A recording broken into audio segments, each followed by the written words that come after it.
Breakout season. Breakout season. A hockey comeback romance. Laney Crawford. Copyright 2026 Laney Crawford. All rights reserved. No part of this book may be reproduced, distributed, or transmitted in any form or by any means without the prior written permission of the author, except for brief quotations in a book review. This is a work of fiction. Names, characters, places, and incidents are the product of the author's imagination or are used fictitiously. Any resemblance to actual persons, living or dead, events, or locales is entirely coincidental. First edition, 2026. For everyone who ever fell and got back up. The only way to make sense out of change is to plunge into it, move with it, and join the dance. Alan Watts. Contents. Prologue. The equation I didn't know I was solving. Chapter 1. Assigned, not chosen. Chapter 2. The guy who shows up late. Chapter 3. Control variables. Chapter 4. Penalty box. Chapter 5. What the ice doesn't ask. Chapter 6. Show your work. Chapter 7. Interference. Chapter 8. Friction. Chapter 9. Half-life. Chapter 10. The physics of almost. Chapter 11. Dead weight. Chapter 12. Radio silence. Chapter 13. Fracture lines. Chapter 14. Contact sport. Chapter 15. Velocity. Chapter 16. The scar along his jaw. Chapter 17. Breakaway. Chapter 18. The weight of what I didn't say. Chapter 19. Collider. Chapter 20. Drop the gloves. Chapter 21. Half ice. Chapter 22. The Grand Unified Theory. Chapter 23. Falling action. Chapter 24. What the equation proves. Epilogue. Derivative. Prologue. The equation I didn't know I was solving. Eliot. The problem with falling for someone like Gunnar Kate isn't the falling. It's that the man doesn't even know he's a gravitational field. It's 11 at night and I'm sitting on the floor of an empty physics lecture hall with my back against the front row of seats. The chalkboard behind me is covered in my handwriting. Derivatives. Chain rules. Related rates. All the things I've spent the last 3 months trying to make understandable to a person who once told me, with complete seriousness, that math was invented by someone who hated joy. I'm not studying. I haven't turned a page in 40 minutes. I'm thinking about the first day. The way he walked in late, smelling like the rink, ice still half melted in his hair, and dropped into the chair across from me like he owned the room and was bored by it. I'm thinking about how I looked at him and thought, okay, this is going to be a disaster. He's going to be one of those guys. The kind who thinks showing up is the same as trying. I was wrong about that. I was wrong about a lot of things. The lecture hall is completely silent except for the low hum of the overhead lights. One of them flickers in the back corner, the way it always does after 9 p.m. I've been in this building so many times after dark that I know it sounds the way I know my own breathing. The clunk of the heating system. The way the door at the top of the stairs doesn't close all the way unless you pull it hard. The loose floor tile 2 rows from the back that clicks when you step on it. I know this place. I do not know what to do with what's happening to me. I press 2 fingers to the inside of my wrist, not for a pulse, just for something solid, and I trace a derivative sign on my own skin. A curved symbol that asks one question and one question only: how fast is this changing? Not where are you? Not where are you going? Just, how fast? I wish someone had told me to measure my own rate of change from the beginning. I wish I had treated it like data. Because if I had charted it honestly, week 1 to week 2 to week 6 to right now, I think even I would have seen it coming. I think the numbers would have been obvious. I didn't do that. I told myself it wasn't a variable worth tracking. The thing about being good at physics is that you get comfortable with the idea that everything has a system. A pattern. That if you're careful and thorough enough, the answer will come. That feeling like you don't understand something is temporary. That understanding is always achievable with enough work. I have never once applied that logic to a person. And then Gunnar Cade sat down across from me at a folding table in study room 4C and said 4 words that I was not prepared for. He didn't say this is stupid or how long is this going to take or can we make this faster. He didn't look at his phone. He didn't sigh. He looked at the problem I'd written on the whiteboard, looked at me, and said, "Can you say that again, slower?" No embarrassment. No performance of confidence to cover the gap. Just a direct, clean request.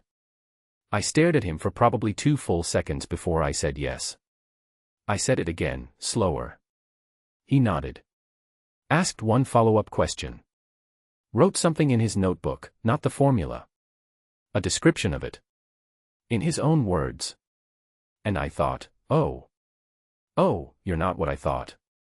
I didn't know then what those 4 words were going to cost me. I didn't know they were going to pull a thread in something I'd spent 3 years very carefully stitching shut. I thought they were just an interaction. A tutoring session. I thought I'd go home, eat cereal, annotate a chapter, and forget about it by morning. I did not forget about it by morning. I'm still not over it and it's been 4 months. Here's what no one tells you about being the invisible type. About being the person who lives mostly in their head, who is more comfortable with equations than eye contact, who has been told in 100 different ways, some loud, some quiet, that being smart is fine, that being intense is fine, that being you is fine, as long as you stay in your lane and don't take up too much space. Nobody tells you that the right person in the right room can make you forget the lane entirely. Nobody tells you how fast it happens. Nobody tells you that the rate of change can go from 0 to something irreversible before you've even thought to check. I look at the chalkboard. All that math. All those clean answers waiting at the end of clean problems. Somewhere across campus, the Bears are finishing up a night skate. I know this because I checked the practice schedule this afternoon, that's a thing I do now. I check the practice schedule. I note when it ends. I have no good explanation for this behavior and I'm choosing not to examine it. My phone is face down on the floor beside me. I haven't touched it in 20 minutes. I'm going to touch it in about 30 seconds because I am, at the end of everything, exactly the disaster I tried not to be. I pick it up. There's a message from Maya sent 40 minutes ago, "You're still in the physics building, aren't you?" There's nothing from Gunnar. There hasn't been, tonight. There won't be. That's the part one haven't figured out how to sit with yet, the not knowing. The space between what's been said and what hasn't. The problem with no clear method. The answer I can see the shape of but can't prove yet. I put the phone back down. I look at the derivative traced on my skin, already fading. How fast is this changing, it asks. Faster than I measured. Faster than I was ready for. Fast enough that I'm sitting on the floor of an empty building at 11 at night, alone, thinking about a hockey player who asked me to speak slower, and feeling, for the first time in a very long time, like maybe being known by someone isn't the most dangerous thing in the world. Maybe it's the only thing that matters. I just have to figure out what to do with that before I lose my nerve completely. Which, knowing me, is absolutely going to be a problem. I didn't know, that first day, that 4 words were going to undo 3 years of careful invisibility. I know it now. Here's what happened. End of Chapter 1. Assigned, not chosen. Elliot. My Tuesday started the way all my Tuesdays start. 4:58 a.m. Eyes open before the alarm. Ceiling stare. Mental inventory of everything I need to do before 8 a.m., organized by urgency, cross-referenced against what I actually have energy for. I got up. Made coffee in the dorm room coffee maker that takes 4 minutes and tastes like warm regret. Reviewed my thermodynamics notes for 20 minutes. Ate a granola bar over the sink because I forgot to buy actual food again. Reminded myself to buy actual food. Did not write it down. Will definitely forget again. This is my life. It works. It's mine. I have a single room in Caldwell Hall because I applied for it the day applications opened freshman year and I have never once felt bad about that. The room is small enough that I've had to get creative, whiteboard on the back of the door, bookshelves built upward instead of outward, color-coded note system that my roommate from freshman year called obsessive and that I called efficient. He wasn't wrong. Neither was I. The point is, I know how my days go. I built them that way. So when the tutoring program coordinator sent me a new assignment at 8:47 a.m. on a Tuesday, I almost didn't notice. New assignments come through every few weeks. Pre-med students who need help with Physics 201. Bio majors who panic before midterms. The occasional engineering student who somehow made it to junior year without understanding what a derivative actually is. I opened the email. Skimmed it. New tutoring assignment, student, Gunnar Cade, subject, Calculus I, frequency, 3x per week, start date, Thursday. 3 times a week. That was more than usual. I made a note of it and moved on. For about 4 minutes. Then I Googled the name. Out of habit. I always Google new students before the first session, not to judge them, just to know what I'm walking into. Academic background, year, declared major. Basic stuff. The first result was not academic background. It was a photo. Game action shot. Number 44. The entire left side of the opposing team's defense was behind him like he'd walked through them without really trying. He was 6 foot something of pure forward motion, jaw set, eyes locked on something outside the frame, the kind of focus that made the photograph feel like a warning. I scrolled down. Gunnar Cade, Jr. Starting defenseman. Harlow University Bears. Named to the All-Conference second team last spring. Considered a mid-round NHL draft prospect pending his junior season. I set my phone face down on the desk. Okay. That's fine. That's completely fine. I've tutored athletes before. Pre-med students are worse, honestly. At least athletes know they need help and show up on time. I picked my phone back up. Read the Wikipedia stub. Put it back down. I told myself it didn't matter what he looked like. That was irrelevant information with zero bearing on the tutoring dynamic. I told myself this again while I was eating lunch. I told myself this again at 10 p.m. when I was supposed to be reading about quantum states and was instead looking at the Harlow Bears roster page for no academically defensible reason. I told myself this a third time while brushing my teeth, which is when I recognized the pattern and told myself to go to sleep. I went to sleep. I did not stop thinking about it. Maya found me the next morning in the campus coffee line, already holding her phone with the energy of someone who has news. Tell me you've seen the new assignment, she said. Good morning to you too. Elliot. Maya. She held the phone in front of my face. The Bears roster page. Gunnar Cade's headshot.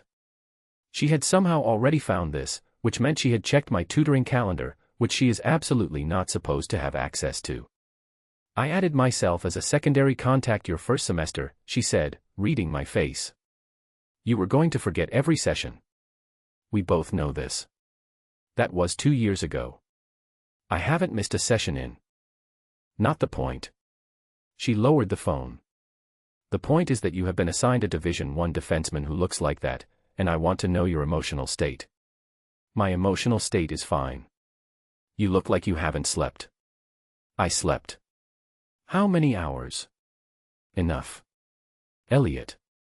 5, I said. Approximately 5. She nodded slowly, like I had confirmed a theory. She took my coffee order from the barista before I could open my mouth. She's known it for 2 years, and paid before I could stop her. He's just a student, I said. Sure.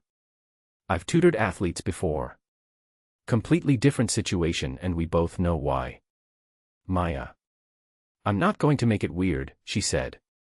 I'm just going to stand here and observe that you Googled him enough last night to have the Wikipedia stub memorized and that you look like a person who slept 5 hours because their brain wouldn't stop, and I am going to leave the rest of that unspoken because I am a very good friend. I took my coffee. You're a terrible friend. I'm the only reason you have a social life. She wasn't wrong about that either. The first session was Thursday at 4.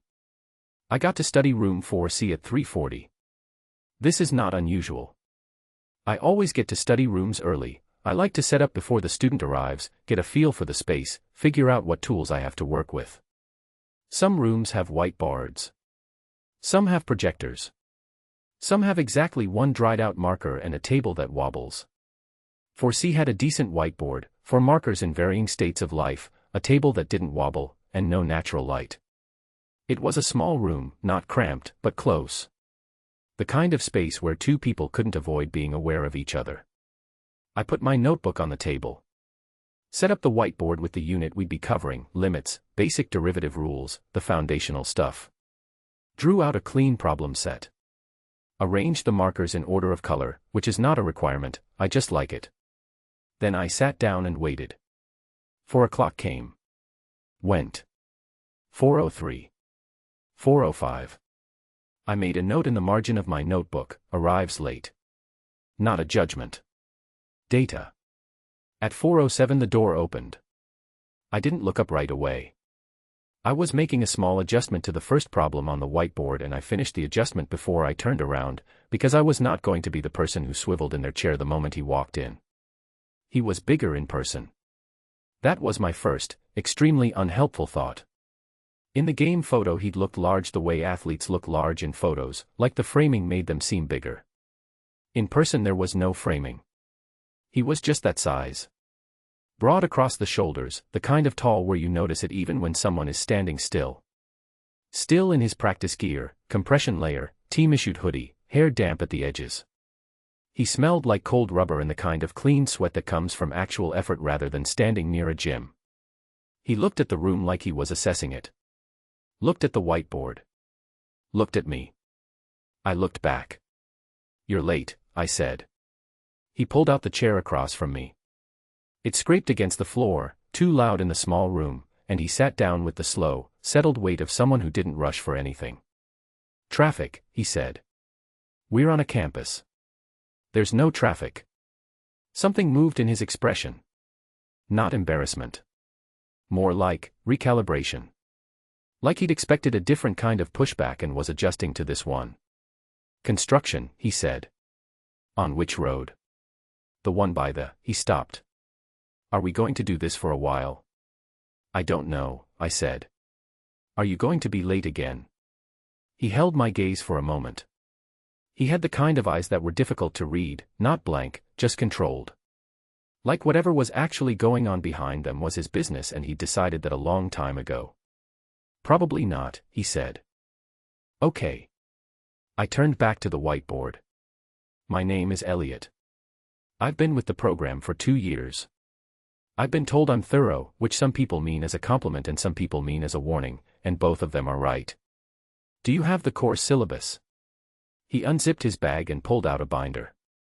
It was new, barely cracked, with the course title written on the front in handwriting that was careful in a way I didn't fully register yet. I flipped it open to the current unit. "Okay. Let's start with limits. Not because you need them urgently right now but because every derivative rule you're going to learn builds on top of them, and if the foundation is wrong, everything on top of it falls." He looked at the page I'd opened to. Then at the whiteboard. "I know what limits are," he said. "Kind of. Tell me what you know." "Like," he paused. "It's what a function approaches. When you get close to a number." "Good. That's the right idea. What happens when you actually hit the number?" "Sometimes it's undefined." "Right. Why?" He thought about it. Actually thought about it, didn't bluff, didn't fill the silence with noise. He looked at the whiteboard and I watched him work through it somewhere behind his eyes. "Because you're not supposed to get there," he said finally. "You just get close." I looked at him. Yeah," I said. "That's actually a good way to put it." He didn't react to the compliment. Just nodded once, like we'd agreed on a fact and could move forward. We worked for 50 minutes. He wasn't what I expected. He didn't coast. He didn't pretend to understand things he didn't. When I moved too fast he said so, without apology or performance. When he got something right there was no celebration, just that same quiet nod, like checking something off a list. I kept revising my read on him every 20 minutes. It was annoying. With about 5 minutes left, I wrote the last practice problem on the whiteboard and told him to copy it into his binder to work on before the next session. He uncapped his pen. I started putting caps back on markers. Not watching. But I caught it in my peripheral vision, the way he looked at what I'd written and then down at his page, and the copy he made wasn't quite right. Not a careless error. Not transposed numbers or a missed sign. The structure of what he wrote was different from what was on the board in a way that didn't make sense for someone who'd been following along clearly all session. I looked at the board. Looked at his binder. Said nothing. Capped the last marker. Slid it back into the tray. Same time Saturday, I said. He closed the binder. Stood up. Slung his bag over one shoulder. Elliot, he said. Yeah. You're not bad at this. He said it like he'd expected to be saying something worse and was mildly surprised. Then he left, the door closing with a soft click behind him.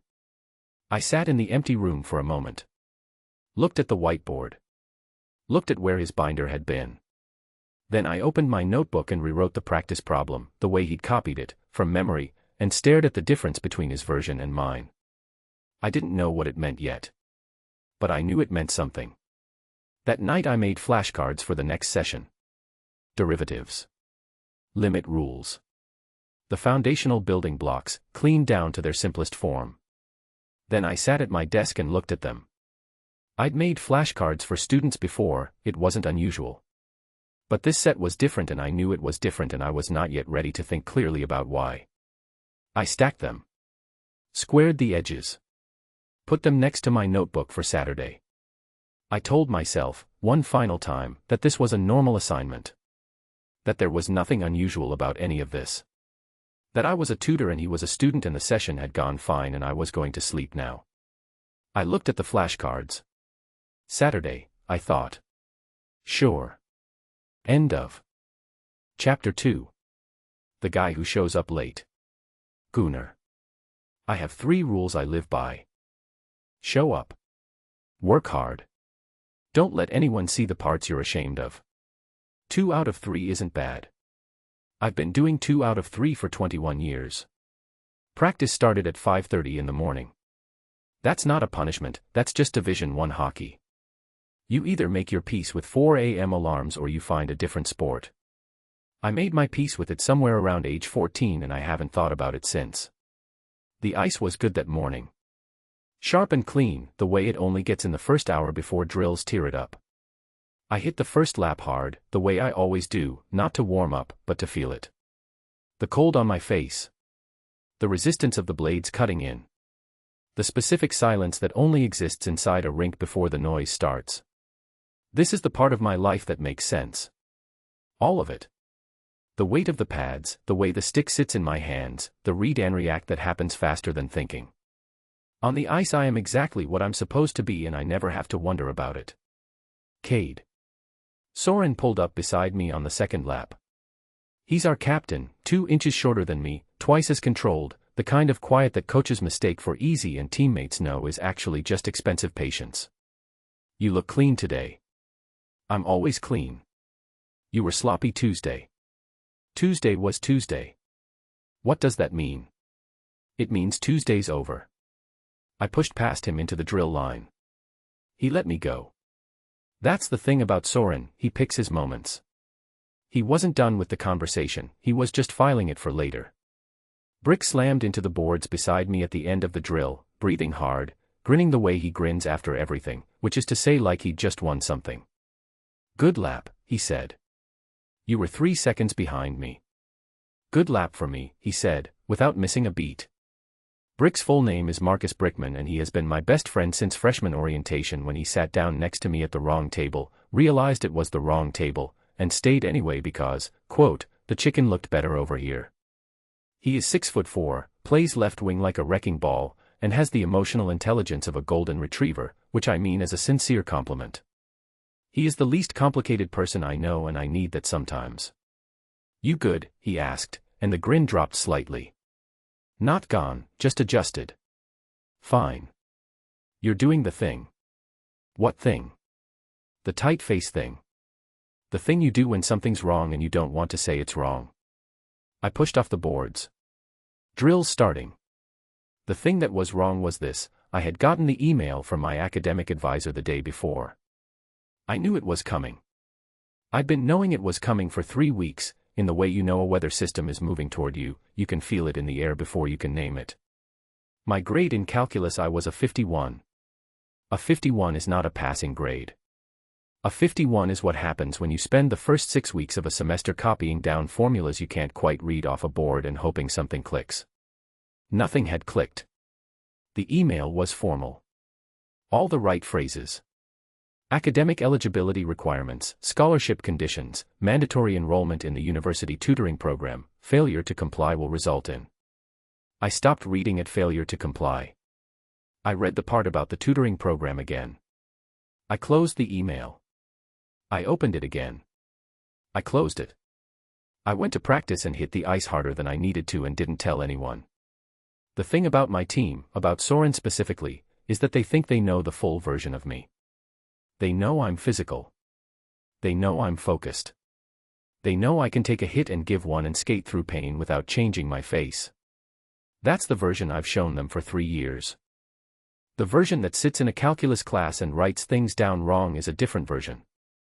One that nobody on this team has seen. One that I am not ready for them to see. So I signed up for the tutoring program alone, at 11:30 at night, from my phone, and I didn't write it in the shared team calendar. The session was Thursday at 4. I showed up at 4:07 because I drove around the parking lot for 6 minutes first. Not lost. Just, not ready. Which is not something that happens to me, and I did not enjoy the experience. The room was small. I noticed that immediately. 2 chairs and a table and a whiteboard and no window. The kind of room that makes you aware of how much space you take up. He was already there. Elliot Voss. The tutor.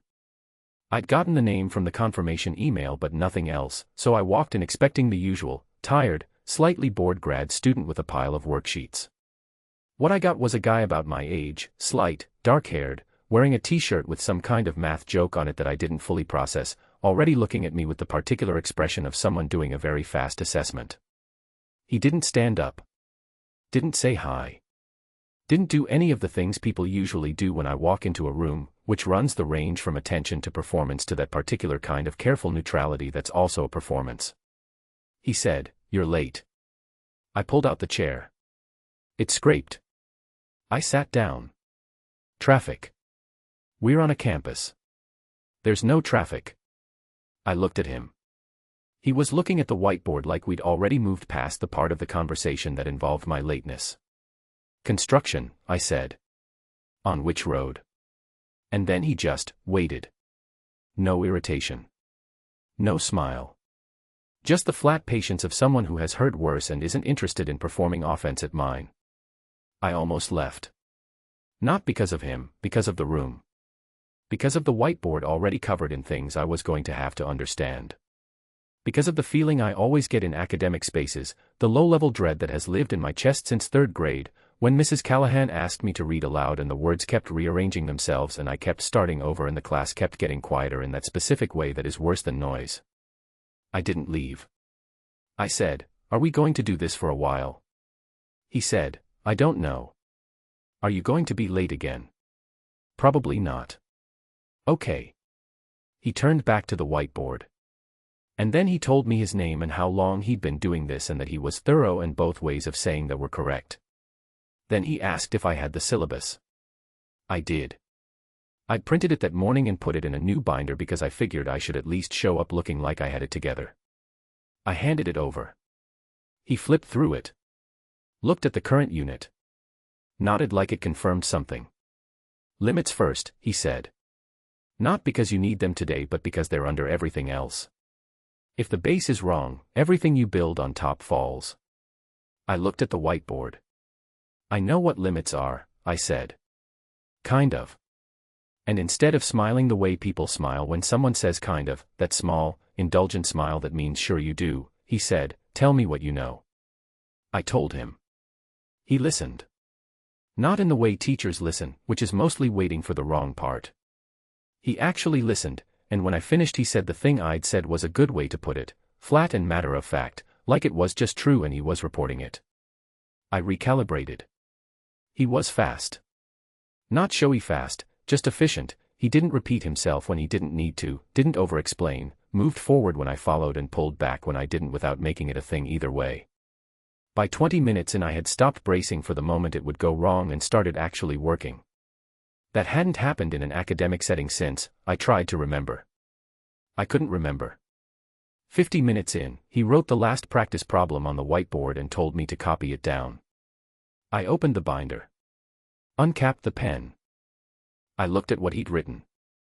I looked at the page. Here is the part that is hard to explain to people who don't have it. The formula didn't copy. That's not exactly right. My eyes went to it, my hand moved, and what came out on the page was related to what was on the board but not identical in the way it should have been. The structure shifted. The symbols rearranged. I know they rearranged because I looked twice, once at the board, once at my paper, and they didn't match and I could not tell you with confidence which version was correct. I wrote what I had. Closed the binder. He didn't say anything. I wasn't sure if he'd seen it. I thought probably not. Teachers never saw it until it was already a disaster. He started capping the markers. Not looking at me. Same time Saturday, he said. I stood up. Grabbed my bag. Elliot, I said. Yeah. You're not bad at this. I meant it. He was the least condescending academic I'd sat across from in 3 years. That was a low bar and it still cleared it easily. He nodded once. Something brief and controlled in his face. I left. On the walk back to the rink I thought about the formula. The way it had looked on the board and the way it had looked on my paper. The gap between the two. I had been running my own workaround since high school. Copy slowly and check twice. Record lectures on my phone and replay them. Memorize through pattern rather than symbol. It worked well enough.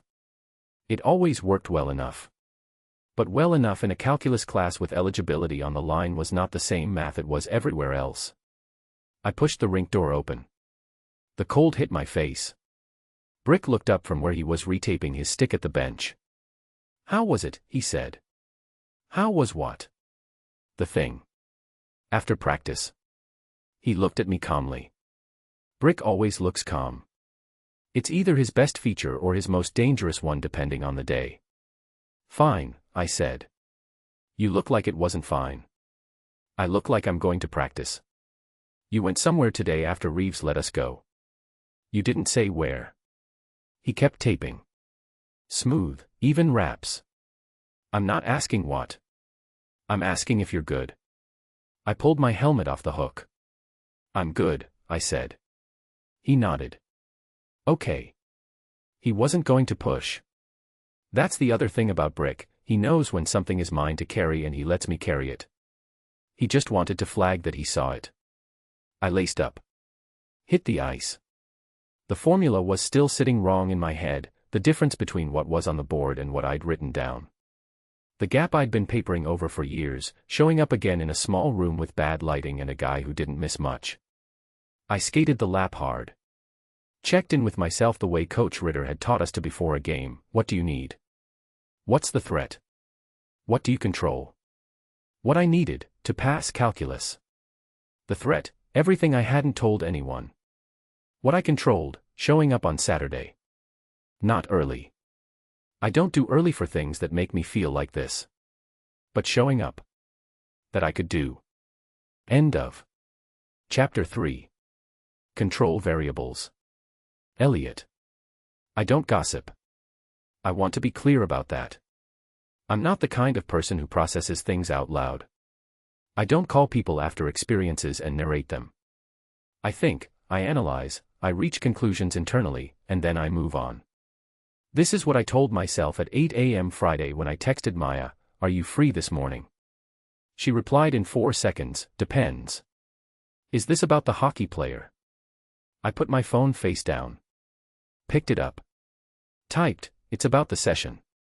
Professionally. She sent back a single period. Just a dot. Which is somehow the most withering punctuation a person can deploy and she knows it. We met at the coffee place off the quad at 9. She was already there when I arrived, which means she left her apartment early, which means she had been waiting for this conversation since Thursday. I sat down. She looked at me. Well, she said. It went fine. Fine how? Fine as in, he showed up. He engaged with the material. He asked questions when he didn't understand something.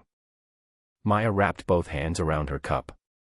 She has a very specific expression she uses when she thinks I'm burying the thing I actually mean to say. It involves her chin dropping very slightly and her eyebrows doing nothing at all. Blank face. Complete patience. The look of someone who has all day. He's actually trying, I said. Okay. I stopped. You thought he'd be stupid, she said. I didn't think he'd be stupid. You thought he'd be less. I thought he'd be less, I stopped again. Less what, Elliot? I picked up my coffee. Drank some of it. Set it down. She waited. He said something, I said finally. About limits. I asked him to define it in his own words and he said a limit is what a function approaches, and that you're not supposed to actually get there, you just get close. Okay. It's a good definition. It's actually a better definition than the textbook version because it captures the concept behind the notation rather than just reciting the notation. Right. I wasn't expecting that. Maya nodded slowly. She picked up her cup, looked at me over the rim, and said nothing. The silence was deliberate.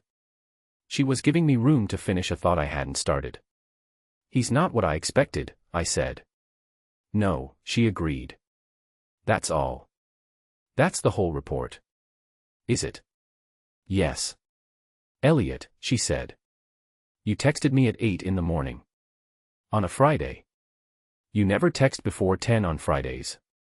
You have a standing policy about Fridays before 10. I was up early. You're always up early. You don't text me early.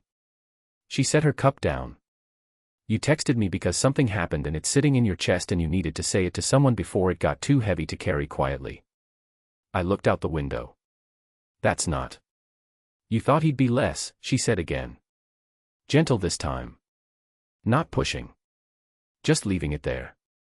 And he wasn't. And now you don't know what to do with that. The thing about Maya is that she has been my closest friend for 2 years and she has spent the majority of that time watching me make myself small in ways I don't fully see. She sees them. She catalogs them with the precision of someone who has decided, on my behalf, that they are temporary conditions. I don't always appreciate this about her. Right now I particularly did not appreciate it. I have to redo the session plan, I said. For Saturday. That's why I texted. She blinked. Accepted the gear shift. Why? He copied something wrong at the end of the session. A formula. Not a careless wrong. The structure was off in a way that wasn't about not paying attention. I turned my coffee cup in my hands. I think he processes written symbols differently. I think the whiteboard-heavy approach I use isn't going to work for him the same way it works for other students. She was quiet for a moment. That's a big thing to pick up in one session, she said. It wasn't confirmed. I don't know for certain. But I'd rather rebuild the plan around the possibility and be wrong than keep the plan and, I stopped. It's just more efficient. Sure, Maya said. It's very efficient. It is. It has nothing to do with the fact that you noticed something about him that he probably hasn't told anyone, and you want to handle it carefully. I stood up. Picked up my coffee. I have to go restructure a session plan. Elliot.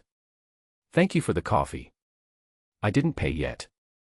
I'll Venmo you. I left before she could finish the expression she was making. Back in my room, I spread the session plan across my desk and looked at it. Standard layout. Whiteboard heavy. Work through the notation, explain the rule, demonstrate, practice. It's a clean system. It works for most students. Most students' eyes don't rearrange symbols between the board and the page. I pulled up my notes from the session. The formula he'd copied, I'd written down both versions, his and mine, before I left the room. I looked at them side by side. His version wasn't random. That was the thing. If it were random scrambling it would have been easier to explain away. Instead there was a logic to it, the numbers were right, the operations were mostly right, but the spatial relationship between certain elements had shifted. Like the symbols had been processed as individual units and then reassembled with slightly different spacing rules. I sat back. I had a theory. It was not a theory I was going to put in writing anywhere near a tutoring program file. But I had it. I went to the library database and pulled 3 articles on learning differences in STEM students. Read 2 of them in full. Made notes in a separate notebook that I labeled session methodology and not anything else. Then I went back to the session plan and started over. Less whiteboard. More verbal walkthrough. Problems read aloud rather than transcribed. Pattern first, teach the concept through repeated examples before introducing the formal notation, so the notation becomes a label for something already understood rather than the first point of contact. It took 2 hours. When I was done, it looked completely different from anything I'd built for a previous student. I closed the notebook. My roommate Jamie knocked and came in around 6 to get his charger off the desk. He's a second-year biology student, quiet and unobtrusive, the kind of easy cohabitant who doesn't leave dishes in the sink and doesn't ask personal questions. I said, "Hey, quick thing." He stopped. "Yeah. Does dyslexia affect how people process written symbols? Like, specifically in a math or science context?" He looked at me for a second. Not suspicious. More like recalibrating to the question. "Yeah. It can. The symbol processing piece is its own thing. Some people with dyslexia read words fine but have trouble with mathematical notation specifically because the symbols are more abstract. No context clues. And spatial orientation matters more in math, so reversals or transpositions are really common." "Okay." I turned back to my desk. "Thanks. Is this for your tutoring thing?" "Session methodology." "Right." He grabbed his charger. For what it's worth, a lot of people with dyslexia do better with verbal explanation and pattern recognition than with written rules. If that helps. It does. "Thanks." He left. I looked at the session plan I'd already rewritten. Then I pulled it toward me and went through it again, this time not just reducing the whiteboard work but actively restructuring the order. Concept first, in plain language. Pattern through examples. Notation last, as a tool rather than a starting point. By the time I was done, it was 9 o'clock. I stacked the pages. Set them next to my notebook for Saturday. Outside the window, the campus was loud with the specific Friday noise of people who had stopped working for the week. Music somewhere 2 floors up. Voices in the courtyard. I wasn't thinking about any of that. I was thinking about the way he'd looked at the whiteboard formula and the way his pen had moved, and the gap between those 2 things that he'd filled in without flinching and without asking for help. 3 years, at a minimum. Probably longer. Running his own workarounds, alone, in every academic space he'd sat in since the problem started. I opened the session plan one more time. I added a note at the top, check in early. Read the room. Adjust as needed. Then I closed it. Went to sleep at a reasonable hour, which was new. Did not dream about anything in particular, which was a lie. End of Chapter 4. Penalty Box. Gooner. I got to the library at 3:58. I walked around the block once first. Just to be clear, I walked around an entire city block adjacent to the Harlow University Library at 3:56 on a Saturday afternoon, in October, because I needed 2 extra minutes before walking into a study room. I'm telling you this so you understand the state I was in. It wasn't about the tutoring. I've sat in academic spaces my whole life and navigated them with enough workarounds that most people never saw the work underneath. It was something else. Something I didn't have clean language for yet, which annoyed me, because I usually have clean language for most things. I'm not complicated. I don't operate in a lot of gray. This was gray. I went in at 4 on the dot. He was already there. Of course he was. He had the same notebook as Thursday, same markers lined up in the tray, same cup of coffee that was probably the exact same temperature as the one he'd had on Thursday, because I got the feeling this was a person whose systems were not accidental. But the whiteboard was different. Thursday, the whiteboard had been covered before I walked in, formulas, notations, a dense grid of material. Today it had 2 things on it. 2 things. A single example problem on the left and a short phrase on the right. What does this tell us? That was it. No rule written out. No notation list. No dense block of symbols waiting to be copied. I sat down. He looked up. Hey. Hey. He opened his notebook. Clicked his pen once. We're going to work differently today. More verbal. I want to talk through the problems before we write anything down. I looked at the whiteboard. At the two things on it. Okay, I said. I'm going to read a problem out loud. You tell me what it's asking before you try to solve it. Just, what is the question? Not the answer. Not the method. The question. That's it. That's where we're starting. He looked at his notebook. Ready. I sat back. Sure. He read the problem. He read it clearly and at a pace that gave me room to process each part before the next came. When he finished, he didn't immediately look at me. He waited. I thought about it. Not about the notation, he'd specifically said not yet. Just the question. What the thing was actually asking. It wants to know how fast the area of a circle changes when the radius increases, I said. Right. What does that mean in real terms? Like, if you make a circle bigger, how much more area do you get per unit of size? Exactly. Now, he turned to the notebook. How would you set that up? Don't write it. Tell me. I talked through it. He asked follow-up questions, not corrective ones, directional ones. What happens to the area formula if R changes? What does that change look like?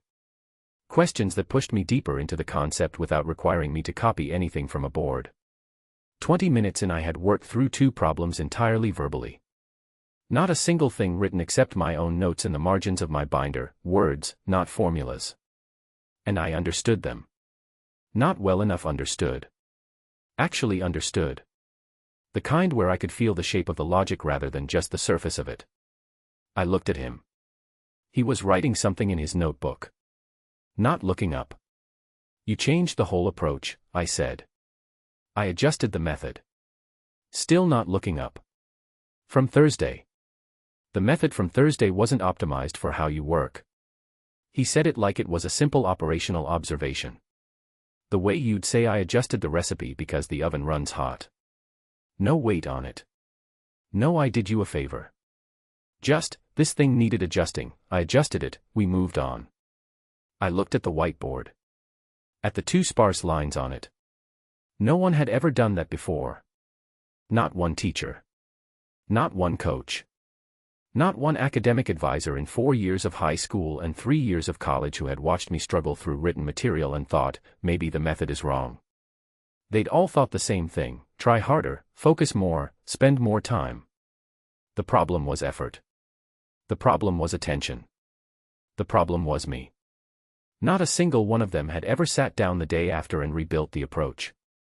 I felt something in my chest that I did not want to be feeling in a study room on a Saturday afternoon.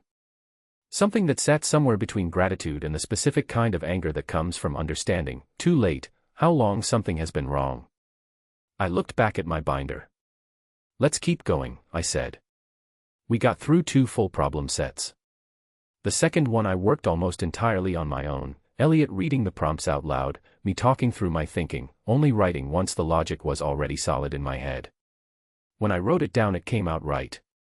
Both times. I stared at the second problem. At my own handwriting, correct on the page. Elliot closed his notebook. Capped his pen. You learn better through patterns than notation, he said. That's not a weakness. That's a different input system. I looked at him.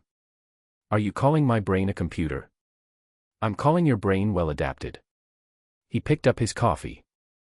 It's a compliment. Well adapted to what? To working around a system that was built for a different kind of processing. He took a sip. Set the cup down. Most academic instruction is written notation first.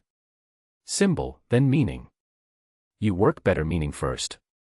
Concept, then symbol. It's not a deficiency. It's a sequencing difference. I had never heard any part of my academic experience described that way. I didn't know what to do with it, so I did what I always do with things I don't know what to do with. I nodded once and filed it away. Same Tuesday, I said. Same Tuesday. I grabbed my bag. Stood up. He was already looking at his notebook again, some other student session plan, probably, already mentally moving to the next thing. That was another thing about him I'd noticed. He didn't linger. Not on compliments, not on difficult moments, not on his own adjustment for me that had taken what I could only guess was a significant amount of his Friday. He just moved forward. I respected that. I understood it. I went out into the cold. The walk from the library to the rink took 11 minutes. I know because I'd timed it after the first session, old habit, always know your transit times. I was 4 minutes in when I heard footsteps behind me and then beside me, and then Soren was there, falling into step without asking. I looked at him. He looked straight ahead. Library closes at 9 on Saturdays, he said. I know. It's 4:30. Also something I know. He was quiet for about half a block. Soren does this, builds silences until they're heavy enough that you feel the need to fill them. I had learned a long time ago not to fill his silences. Let them sit. They collapse eventually. You've been off schedule 3 times this week, he said. I have a thing. A thing. An appointment. Medical. Academic. He looked at me for the first time. Academic. Yeah. Like. Soren. I'm not asking for details. I'm asking if everything's fine. Everything's fine. Because the last 2 games you've been. I've been fine. I'll be fine. I stopped walking. He stopped with me. It's not a team thing. It's mine. That's all I'm going to say. He looked at me for a long moment. Soren has a face that is very difficult to read and very easy to underestimate. I've made the mistake of doing both at different times. Okay, he said finally. Okay. It's yours. He started walking again. I just needed to know it wasn't something that was going to come out in a bad way. I fell back into step beside him. It's not. Good. We walked in silence the rest of the way to the rink. I thought about what Elliot had said. Well adapted. Different input system. Not a deficiency. 3 phrases that I had never once heard applied to me in an academic context. 3 phrases that were going to live in my head for a while whether I wanted them to or not. I pushed the rink door open. The cold air hit my face. Behind me, Soren paused. The library, he said. Not a question. More like he was filing it. I didn't answer. I went inside. End of. Chapter 5. What the ice doesn't ask. Elliot. I want to be honest about how the hockey game happened. I was the one who brought it up. I know I was. I remember the exact moment, Tuesday lunch, Maya's dining hall table, she was eating a bowl of something orange and reading case notes, and I said, completely out of nowhere, the Bears have a home game Friday. And then I looked at my sandwich like I hadn't said it. Maya looked up very slowly. Do they? She said. I saw a flyer. A flyer. On the physics building bulletin board. She put down her fork. Elliot. It's just a game. You have never in 2 years mentioned a sports flyer to me. You have walked past that bulletin board 400 times. I notice more things than you think. You once walked into a door because you were reading a paper. That was 1 time. It was 3 times. I witnessed 2 of them. She picked her fork back up. We can go. You don't have to. We're going. Friday at 7. I'm going to wear something with the school colors and you're going to pretend that's embarrassing while secretly being glad I did. I opened my mouth. You brought it up, she said, before I could say anything else. I ate my sandwich. Friday at 7 we were in the student section of the Harlow Arena, which holds about 4,000 people and was at roughly 3/4 capacity for a mid-October home game against a team from somewhere in western Pennsylvania. Maya was wearing a Harlow University scarf she had, in fact, purchased specifically for the occasion. I was wearing my regular jacket and trying to look like someone who attended sporting events routinely. You can stop doing that, Maya said. Doing what? The face. The I'm a normal person who attends games face. You look like you're waiting for a bus. I look normal. You look like you're calculating the structural load capacity of the bleachers. I looked at the bleachers. I wasn't. But now I'm thinking about it. She grabbed my arm and pointed at the ice. Look at the ice, Elliot. I looked at the ice. The warm-up was happening. Both teams running drills, the noise of skates and pucks and the low crowd hum that sat underneath everything. I'd never been to a hockey game before, not once, not even in high school, and the scale of it in person was different from what I'd expected. Faster. The sound of it different. Skates cutting ice had a specific quality, a dry precision, that I hadn't predicted from any description. And then Gunnar came off the far boards and I lost the thread of whatever I'd been thinking about the structural load capacity of anything. The thing about watching someone move when you've only ever seen them still is that it changes the entire picture you had of them. I'd built my model of Gunnar Kate across 6 hours in a small study room, careful, controlled, occasionally frustrated with himself, patient in a way that surprised me every time. A person who occupied space with a kind of quiet deliberateness. On the ice he was none of those things. He was fast. Not just athlete fast, precise fast, the kind where the speed serves a specific purpose and there's no wasted motion in it. He moved through the warm-up drill like he had already read where everyone else was going to be, 2 steps ahead of a situation that hadn't happened yet. He hit the near boards in a practice stop and the sound carried up into the stands. Maya grabbed my arm. Not to point. Just a reflex. Okay, she said. Yeah. I see what you mean. I didn't say anything. Elliot. I see what you mean. I stopped arguing. The game started. I didn't fully know the rules, I understood the basic structure but the specifics of icing and offsides took me a while to calibrate to. Maya knew slightly more than me and explained 2 things in the first period before I asked her to stop explaining and let me figure it out, because watching him without context was actually easier. Just the motion. Just the read.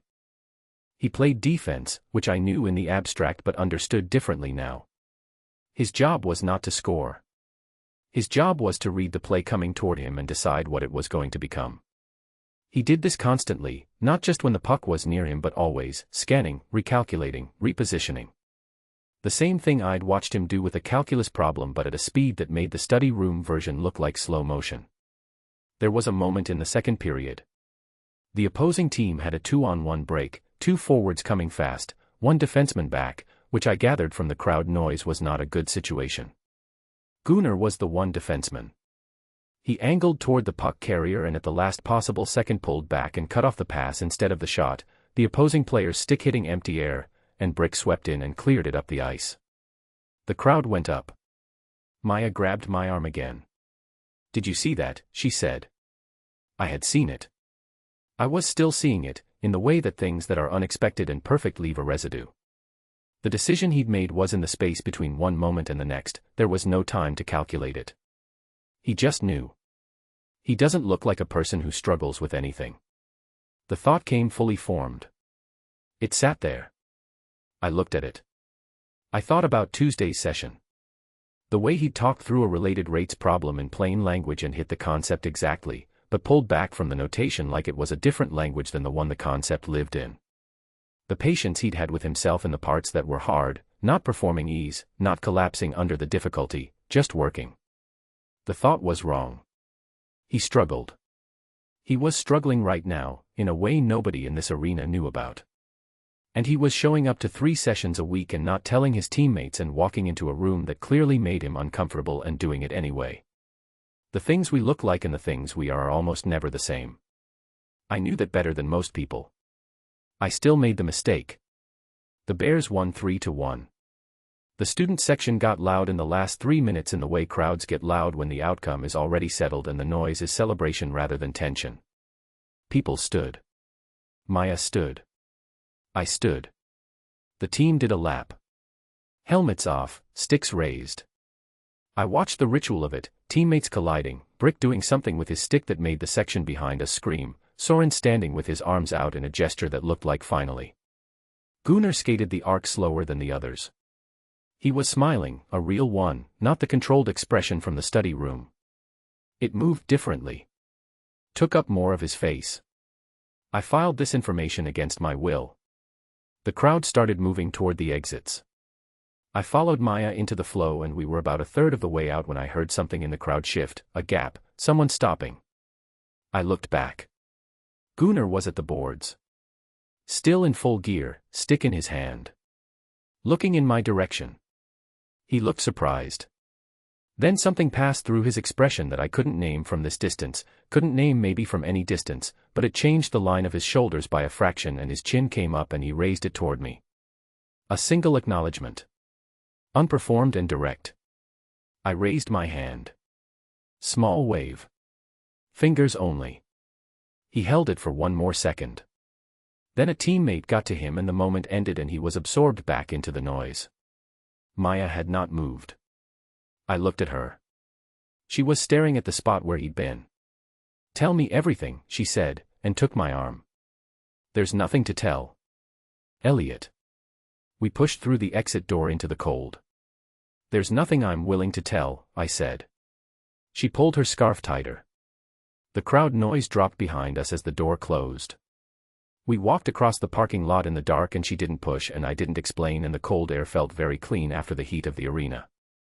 But I could feel it, the shift in my chest that had happened at some point during the second period when I watched him read a play before it happened and make the right call in the space between one breath and the next. Something had moved. I didn't know exactly when. I knew I couldn't measure it backward anymore. "Elliot," Maya said, softer this time. "I know," I said. She looked at me. I looked at the dark parking lot. "I know," I said again. "Okay. I know." She didn't say anything after that. She just kept hold of my arm as we walked, which was the right thing to do and exactly what I needed and I was not going to say any of that out loud. Not tonight. Maybe not for a while.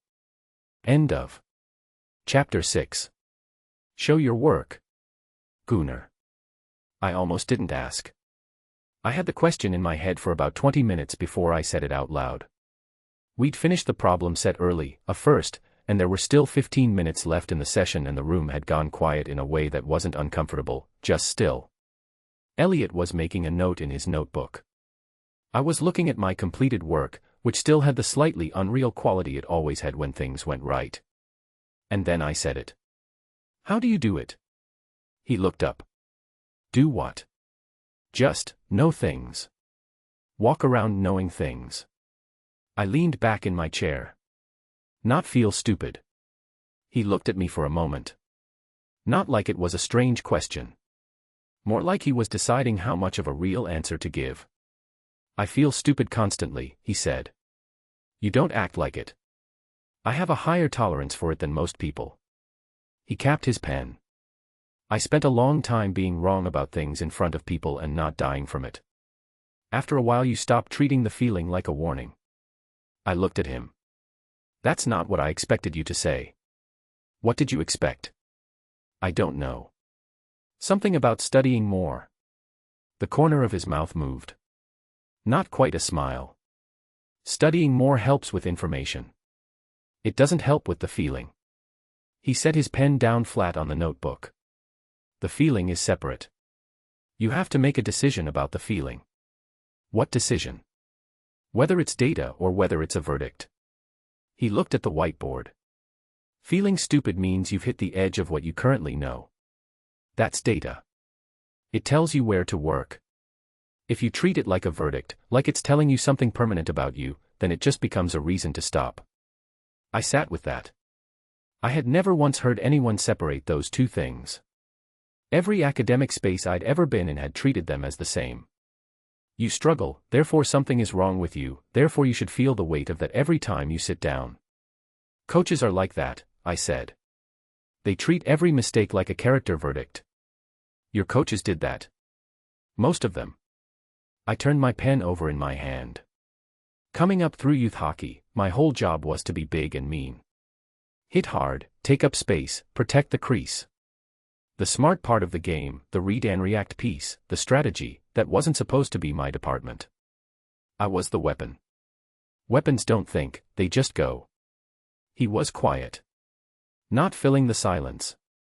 Just letting it be there. One coach, I said, when I was 15, he actually said that. You don't need to think, Cade. That's what the forwards are for. And I was 15, so I believed him. Spent 2 years playing exactly like that and wondering why the game felt like a job instead of, I stopped. Instead of what? Instead of the thing I actually loved. Elliot picked up his coffee. Looked at the cup. My father wanted an athlete. I looked at him. He said it like he was continuing a thread rather than starting one, like the conversation had already opened a door and he was just walking through it. What did he get? I asked. Me. He took a sip. Set the cup down. Physics kid. More interested in how things work than whether I could throw them. He signed me up for Little League when I was 8. I spent most of it watching the ball arc and trying to figure out the math of it instead of catching it. Did you catch anything? Once. By accident. I wasn't ready and it hit my glove and stuck and the whole bench cheered and I was genuinely confused about what had happened. I laughed. It came out before I could measure it. He looked at me like the sound surprised him slightly, but not in a bad way.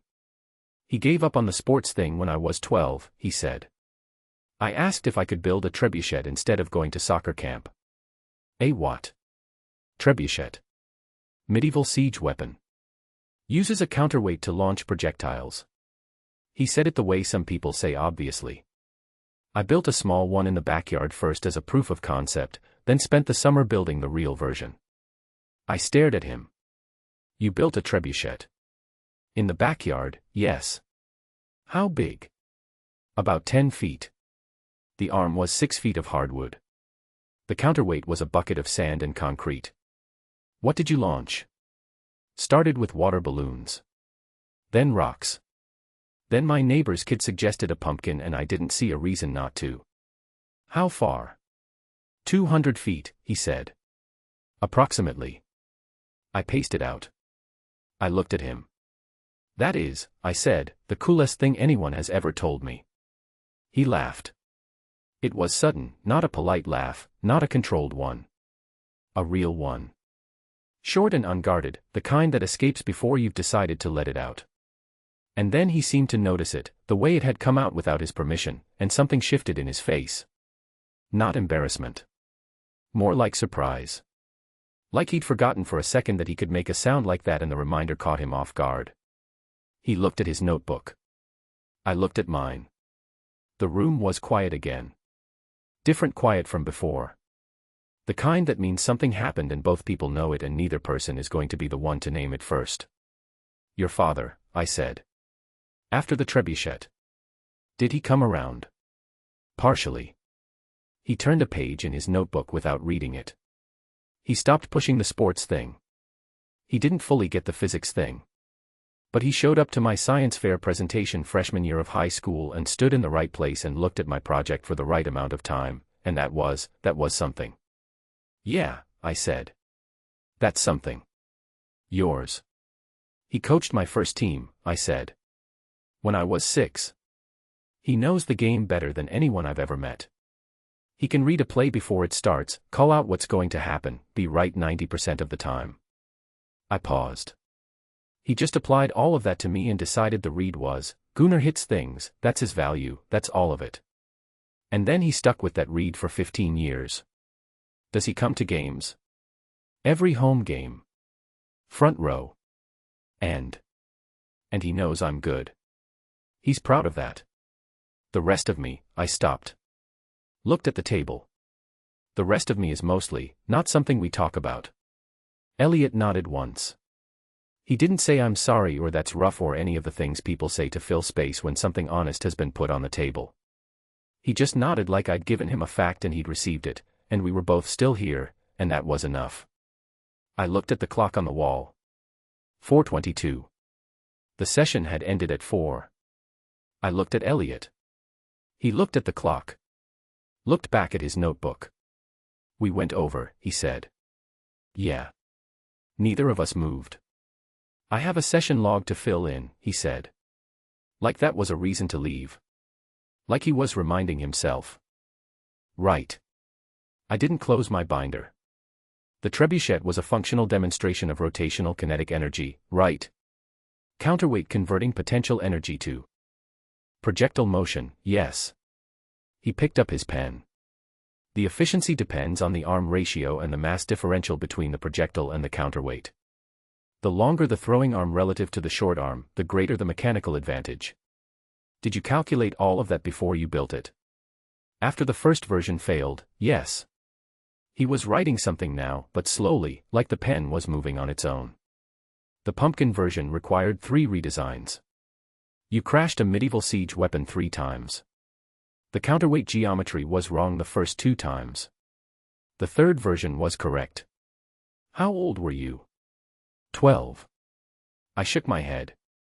12. I had a lot of time that summer. Apparently. The clock said 4:26. I finally reached over and closed my binder.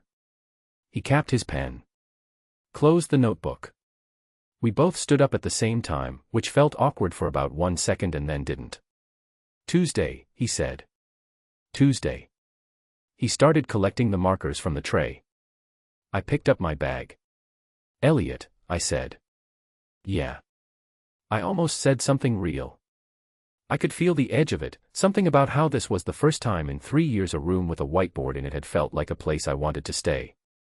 Something about how the 20 minutes we'd just spent going past time had felt like nothing, like no time at all, the way good ice feels when you're in the right groove. I didn't say any of that. Good session, I said.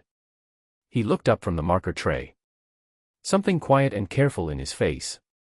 Yeah, he said. It was. I left. The walk back to the rink took 11 minutes. It felt like 4. End of. Chapter 7. Interference. Elliot. The email came on a Wednesday. Mr. Voss, please stop by my office at your earliest convenience to discuss the CADE tutoring assignment. Coach D. Ritter, head coach, Harlow University Bears Hockey. I read it 3 times.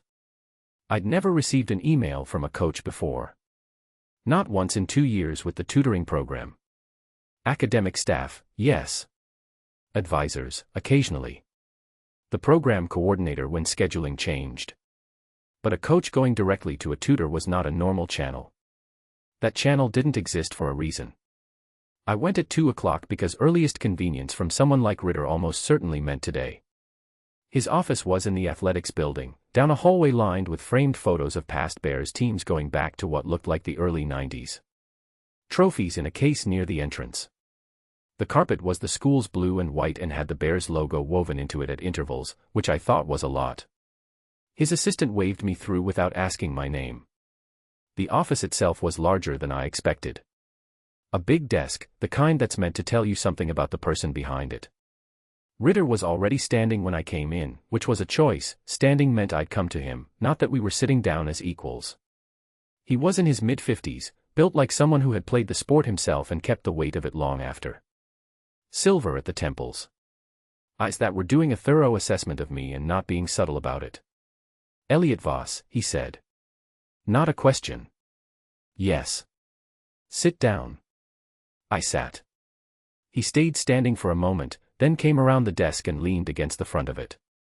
Closer than a desk between us would have put him. Another choice. You've been working with Gunnar for 3 weeks, he said. Just over, yes. How's it going?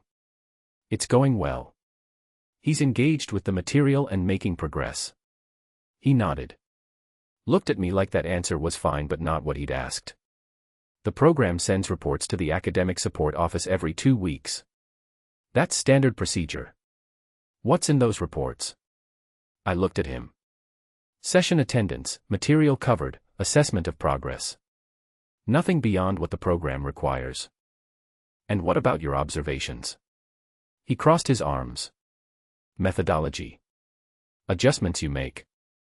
I kept my face even. Tutors have some discretion in their approach. I adapted the session structure to what works best for the student. That's also standard. What specifically did you adapt? Verbal explanation over written notation. Pattern first sequencing. I paused. It's pedagogically sound. Based on what? Based on how he responds to material. He looked at me for a long moment. The room was very quiet. Gunnar Cade, he said, is one of the best defensive players in this conference. He is 11 games from a regionals berth that this program has not had in 6 years. His value to this team, and to his own future, depends on his performance through the end of this season. I understand that. I don't think you do. He uncrossed his arms. What I need from you is simple. I need him passing that class. I need him eligible. I don't need a formal assessment of his academic profile. I don't need documentation of anything unusual in his processing. I don't need a paper trail that could complicate his standing or his draft evaluation. He looked at me directly. I need him functional and I need it kept clean.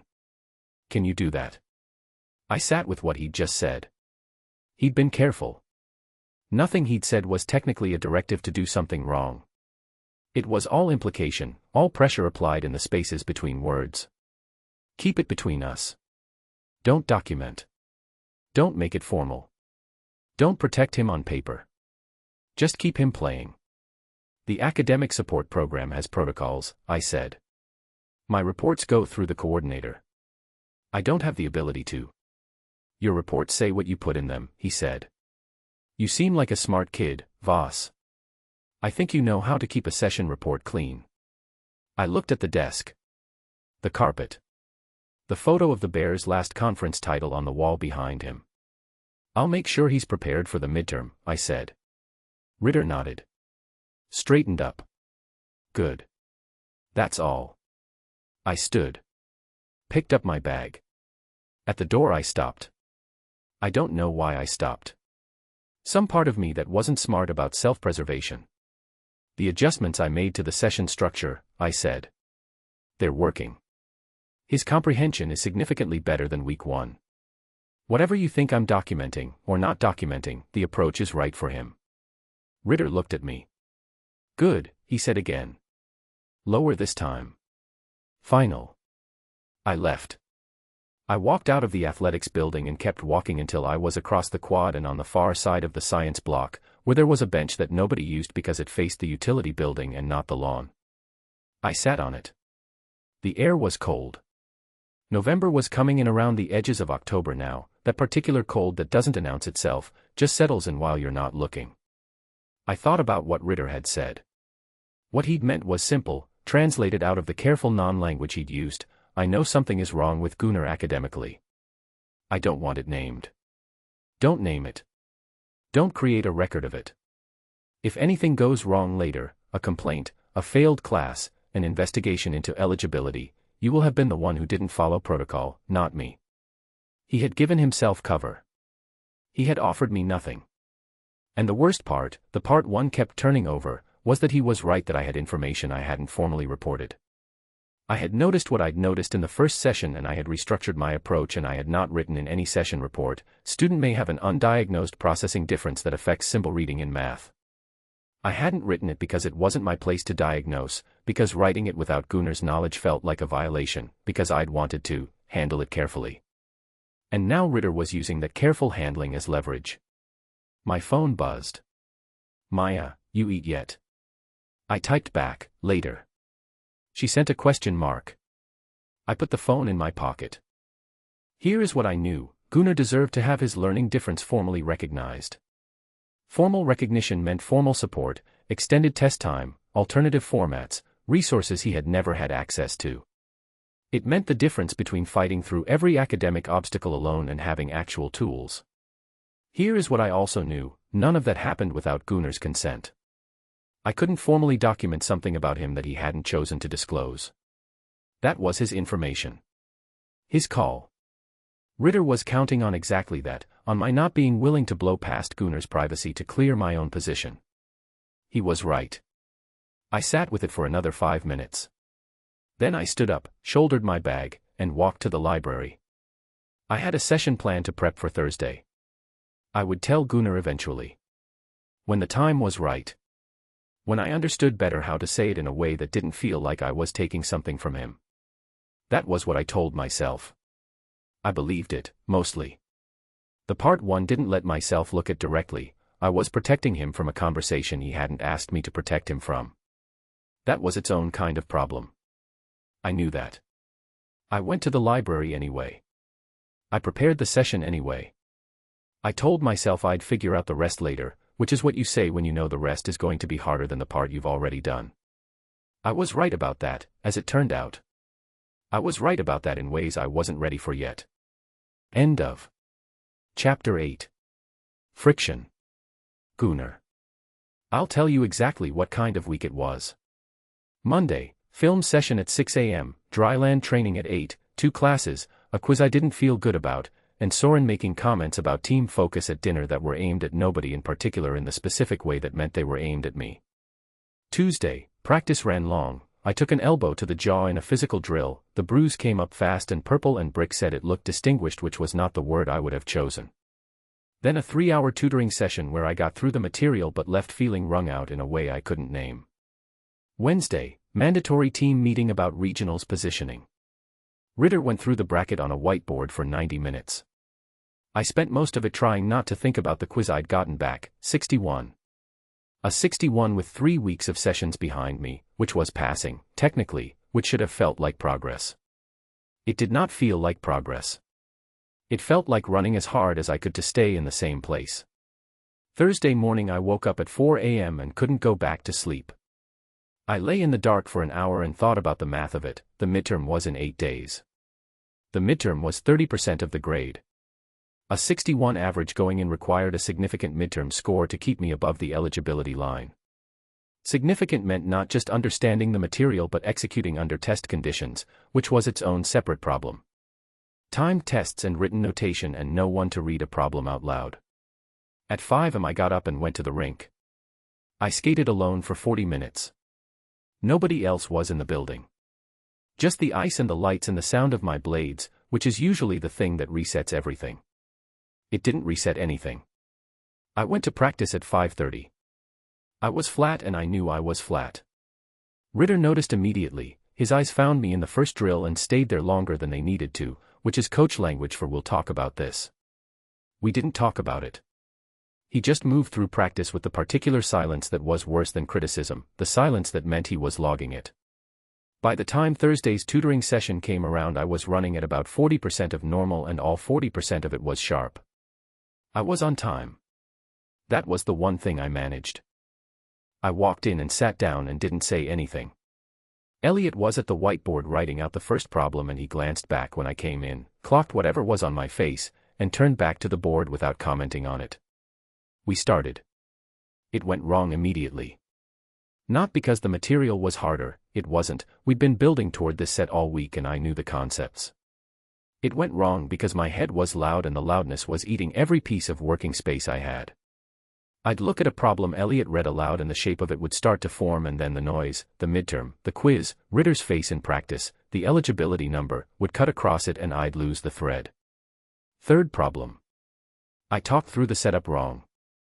Elliot asked a directional question to get me back on track and something about the question, the patient, careful, let me help you find it quality of it, hit me sideways and I said, this isn't working.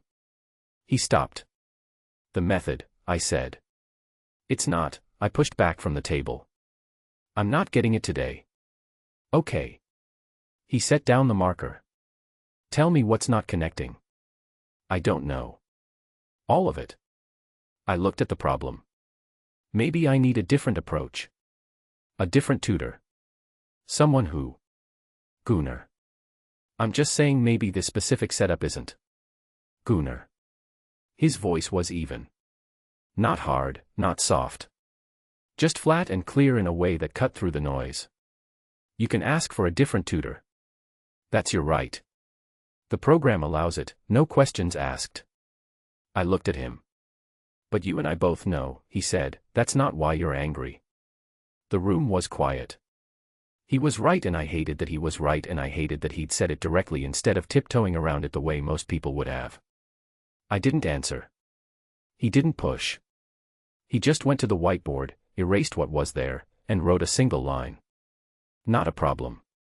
Just the pattern underneath it, the bare-bones structure I could hold in my head without the notation getting in the way. He sat back down. He opened his notebook. He waited. I pulled my binder toward me. We worked for an hour. I didn't talk except to think through problems. He didn't talk except to ask questions when I went quiet too long. The session found its own rhythm eventually, not smooth, not the good kind from last week, but functional. Grinding. The kind of work that doesn't feel like anything while you're doing it and then you look up and an hour has passed and every problem is done. I looked at the completed pages. 8 problems. All of them right, or close enough that the errors were fixable with one more pass.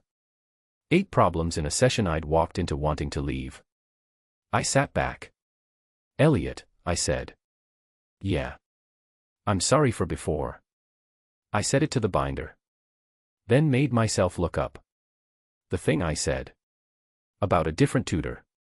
He looked at me. I know. I waited. He didn't say anything else. You're not going to say it's fine. I said. It wasn't fine. He closed his notebook. Simple as that. Just the fact of it, clean and direct. But I'm not going anywhere. I looked at him. I had said things like that to people before, I'm not going anywhere, and meant it for about as long as it was convenient. I'd heard people say it to me and learned to measure the gap between the saying and the staying. Most people went somewhere eventually. That was just how it worked. He said it like it was an operational statement. Like the building is on the left. Not a promise requiring performance. Just a fact about his current position. The midterm, I said. 8 days. I need to be at a 70 or above. I know. We'll get there. He capped his pen. Next session Saturday. We'll run the entire unit from the top, concept review, problem sets, timed practice at the end so the test format isn't new. Timed. You need to know you can do it under time. The knowing is part of it. I nodded. Looked at the completed pages again. 8 right answers in a session that had started with me almost walking out. How do you do that? I said. Do what? Not react. When I said that, about the different tutor, most people would have gotten defensive or gone quiet or it wouldn't have helped you. He picked up his coffee cup, looked in it, set it back down. You weren't being cruel. You were overwhelmed and I was the nearest available thing to push against. I've been that before. I know what it looks like. I looked at him. For who? For myself, mostly. He stood up and started collecting the markers. I push against things when I'm scared. I just do it internally, which is its own problem. You do it externally. Neither version is better than the other. He said it without any weight. No judgment, no therapy voice. Just, here is the thing, stated plainly. I stood up. The room felt different from when I'd walked in. Not lighter, exactly. But cleaner. Like the pressure was the same but its shape had changed and I knew how to carry it better. Saturday, I said. Saturday. He put the last marker in the tray. Get some sleep before then. You're running on fumes. I'm fine. You came in 40% and worked yourself to about 65. That's an accomplishment. It's still not 100. I stopped with my bag half over my shoulder. You can tell. You have a tell when you're at full capacity. Your thinking is faster and you interrupt me more. I stared at him. I interrupt you. When you're confident you do. You get ahead of the question. He picked up his notebook. It's not annoying. It means you're tracking. I didn't know what to do with any of that information so I just picked up my bag the rest of the way. At the door I stopped. I thought about Ritter's face in practice this morning. The logging silence. The way he'd looked at me like I was an asset underperforming and not a person having a hard week. I thought about Elliot saying, I'm not going anywhere, with the same tone he'd used to explain a formula. Hey, I said. He looked up from his notebook. I'll interrupt more on Saturday, I said.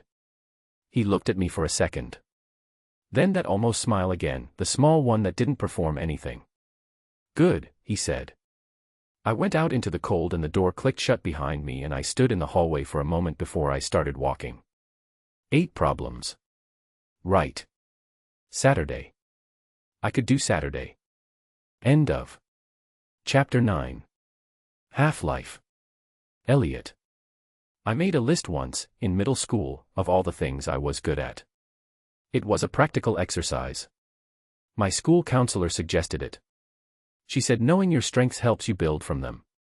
I went home and wrote the list in the back of a composition notebook and it had 11 items and not one of them was reading people or understanding what I feel or anything in that category.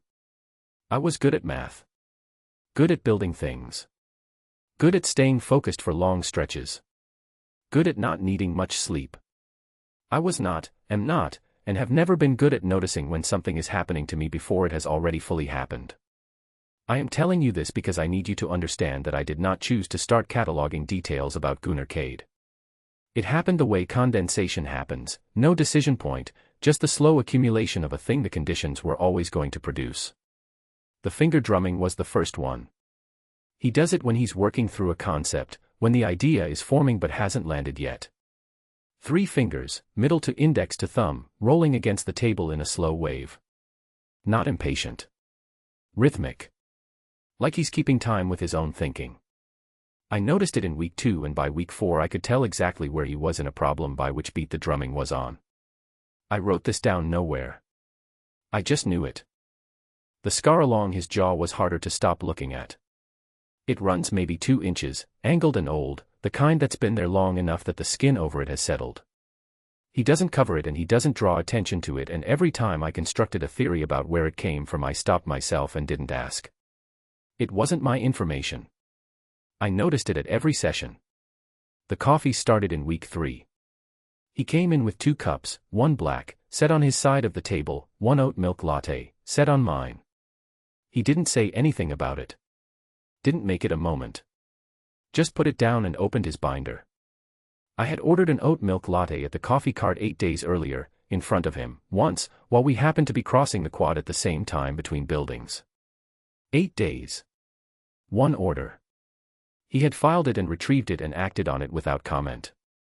I stared at the cup for 3 seconds before picking it up. He didn't look at me. I drank the coffee and said nothing.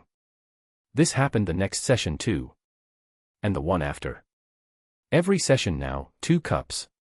He never asked if I wanted one and I never thanked him in a way that made it a thing, and somewhere in that exchange we had agreed, without speaking, to let it be exactly what it was and not look at it too directly.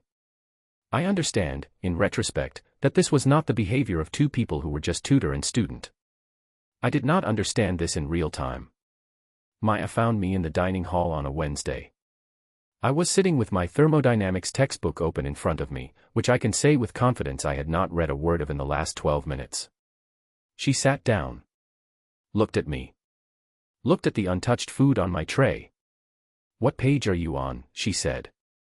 247. "You've been on 247 since I walked in from the food line."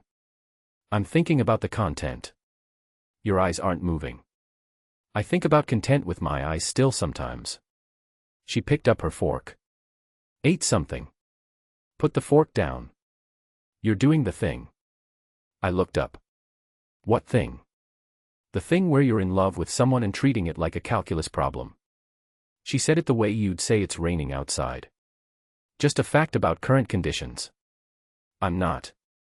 "You've been staring at the same page for 12 minutes, Elliot. You haven't touched your food. You have the exact expression you had the week before your Physics 301 final, except that time you were nervous about an exam and this time you're nervous about a person." I looked back at the textbook. "I'm not in love with anyone." "Okay. I'm focused on the midterm prep cycle. His midterm is in 4 days and we have 2 sessions left, and the answer to this particular equation," Maya said, "is not going to be found in your notes." I closed the textbook. She waited. "I'm aware," I said, "that something is happening. I'm not ready to label it." "Why not?" "Because labeling it makes it real, and if it's real then I have to do something about it, and I don't know what to do about it because he is a student I'm assigned to support and I am a person who does not, historically, do well with." I stopped. "With what?" "With wanting things I can't logic my way through." Maya looked at me for a long moment. Not the withering punctuation version of Maya. The other version, the one she keeps mostly quiet and only takes out when she has decided something matters. You deserve to want things, she said. I picked up my fork. Ate something. Put the fork down. He brings me coffee, I said. To the table. To the middle distance. To nobody in particular. I know, she said. I told you that. You mentioned it in passing approximately 4 times without realizing you were mentioning it. She picked up her cup. It was extremely obvious and very painful to watch. I looked at my textbook. 4 days to the midterm, I said. Right. I'm focusing on that. Of course you are. She said it without sarcasm. Just agreement. She understood, I think, that I needed the midterm to be the current priority, that I needed something concrete and achievable to point my energy at while the rest of it sat in my chest and did whatever it was going to do on its own timeline. She let me have that. That's one of the reasons she's my closest friend. We ate in silence for a while. Comfortable silence. The kind you can only have with someone who doesn't need you to fill it. I got through 2:48 before we left. The textbook drop-off happened on Thursday. Gunnar had left a course textbook in 4C after Tuesday's session. I'd found it when I came back to return a marker I'd pocketed by accident, and I'd held it through 2 days of telling myself I'd just bring it to the next session, until I checked the schedule and realized the next session wasn't until Saturday and the midterm was Monday and he might need it this weekend. So I brought it to the athletics building. I didn't go inside. I knew from the schedule board posted by the entrance that the team had a 90-minute film session ending at 4. It was 3:55. My plan was to leave the textbook with the front desk assistant and go. The front desk assistant wasn't at the desk. I stood there for a moment, book in hand. Down the hall, the film room door was partly open. Voices. I could hear the session was wrapping, chairs scraping, equipment sounds, the specific quality of noise that means people are transitioning from contained to loose. I set the book on the desk with a sticky note and turned to leave. That's when I heard it. The voices carried. The hallway had the particular acoustic quality of institutional buildings, hard floors, high ceilings, everything traveling farther than it should. 3 times a week. A voice I didn't know. Every week. Since October. So. Different voice. So have you ever seen Gunnar go back to anything 3 times a week voluntarily? Practice doesn't count.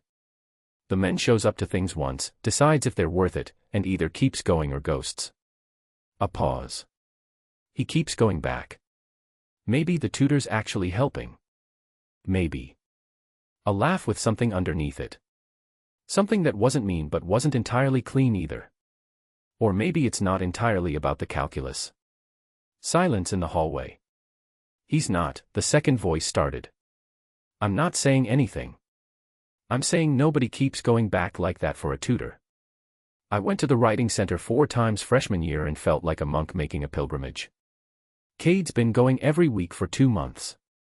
Another voice, further back, this one I thought might be Brick, the tone had the same unhurried quality, maybe he just found something that works. Yeah, the first voice said. Something. More chair sounds. The film room door opened the rest of the way and I was already around the corner and moving before anyone came out, textbook still in my hand, the sticky note fluttering slightly with the speed I was walking. I made it out the front door. Stood against the exterior wall of the athletics building in the cold air with the textbook against my chest. Nobody keeps going back. I stood there for a moment. Maybe longer than a moment. I thought about the coffee cups, sat down without comment. The 20 minutes past time in week 3 that neither of us acknowledged. The way he'd looked across a parking lot full of post-game noise and found me specifically, like he'd known where to look. He keeps going back. I looked at the textbook in my hands. I left it at the front desk on my way out. Wrote a cleaner note. Walked back across campus in the dark. I didn't know what to do with what I'd heard. I filed it in the same place I was filing everything else, the growing catalog of things I was not ready to read the conclusion of yet. But it sat differently now. It sat like something with weight. Like something I was going to have to stop not reading eventually. The cold was sharp and clean, and I walked the long way back to the physics building without deciding to. End of Chapter 10. The Physics of Almost. Gunnar. He passed his midterm. I know because he texted me, no punctuation, no lead-up, just 74, at 9 a.m. the morning after, and I was in the middle of a dryland session and I had to set the weight down to read it twice. I sent back, good. He sent back, it's fine. I stared at that for a second. Then I typed, 74 is not fine, 74 is good. He didn't respond for 4 minutes and then he sent, it's sufficient. Which I was learning was his version of satisfied, not a word he gave out easily. I put my phone away and went back to the weight. Brick was watching me from the bench. Eyebrows up. Good news, he said. Student stuff. The academic thing. Yeah. He nodded. Went back to his own set. Didn't push. That was the arrangement we'd arrived at. He knew something was going on, I wasn't talking about it, he was making peace with that. Brick's capacity for making peace with things I couldn't explain was one of his best qualities, and I didn't tell him that enough. The midterm being over meant the sessions shifted, less crisis management, more forward building. We moved into the second half of the calculus curriculum, the material that would carry through to the final. Elliot restructured the plan for it at the start of November and walked me through the new arc on a Tuesday evening with the focus of someone who had already thought through every obstacle and pre-solved most of them. I found, increasingly, that I did not want the sessions to end. This was new. Every academic commitment of my life had been a thing I managed, showed up to, got through, left behind. These sessions were becoming something I looked toward. Tuesday, Thursday, Saturday. Fixed points in the week that I didn't have to think about wanting because they just were. Reliable in a way that most things in my life weren't. I didn't examine that too closely. I just showed up. The Thursday session in the second week of November ran late because we got deep into related rates and neither of us called time.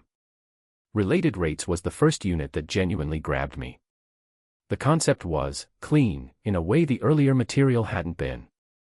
It wasn't about isolated functions. It was about how things connect. How the change in one variable pulls change through every other variable it's tied to. You couldn't hold one thing still while everything else moved, the connections didn't allow it. I understood that concept immediately. From hockey, from the way a play in one corner of the ice restructures every other position on the rink. Everything connected. Everything in motion relative to everything else. Elliot was at the whiteboard explaining a ladder problem, a ladder sliding down a wall, the rate of change of the horizontal distance connected to the rate of change of the vertical height. He was drawing it out and talking at the same time, and this was the version of him I'd been watching since the trebuchet conversation. When he was in the middle of something he found genuinely interesting, the precision didn't disappear but the careful measured quality of it dropped away and what was underneath was faster, brighter, less controlled.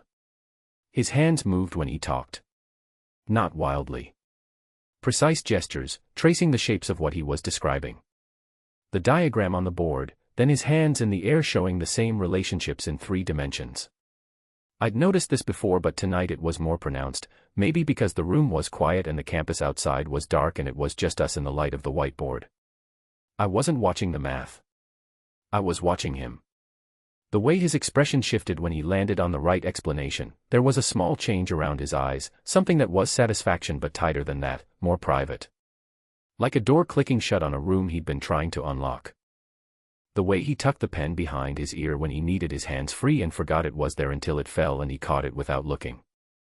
The way he'd been here, week after week, building a system around how I worked, quietly and without announcement, and had never once asked me to be grateful for it. I had spent a lot of my life around people who performed for me. Coaches who wanted me to see their effort. Teammates who wanted credit for showing up. People who positioned their help as a transaction and waited for the return. Elliot never performed anything. What you saw was what there was. No layer underneath it running a different calculation. Just him, working, present, completely without pretense. I stood up. I told myself it was to see the board better. This was not entirely false, I did angle toward the board. But I ended up closer than the board required, in the space between where I'd been sitting and where he was standing, and I stopped there. He was in the middle of a sentence about implicit differentiation when he turned to check if I was following, the thing he did every few minutes, the quick check, not intrusive, and stopped. We were close. Close enough that I could see the small dark smudge on his cheekbone where he'd pressed the pen too hard an hour ago and transferred ink to skin without noticing. Close enough to hear the change in his breathing, one short inhalation that he didn't quite finish. He looked up at me. I didn't move. 3 seconds. I counted them without meaning to. 1, the moment of recognition, his eyes going still. 2, neither of us speaking. 3, the air in the small room doing something I didn't have a name for. Then I stepped back. Yeah, I said. Related rates. Got it.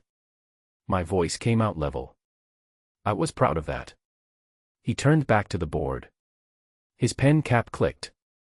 Once. Twice. Good, he said. The word was steady.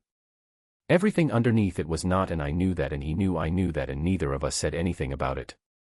I sat back down. He went back to the problem.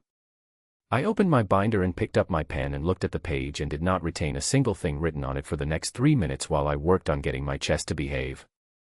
He explained the ladder problem to completion. I talked through the solution.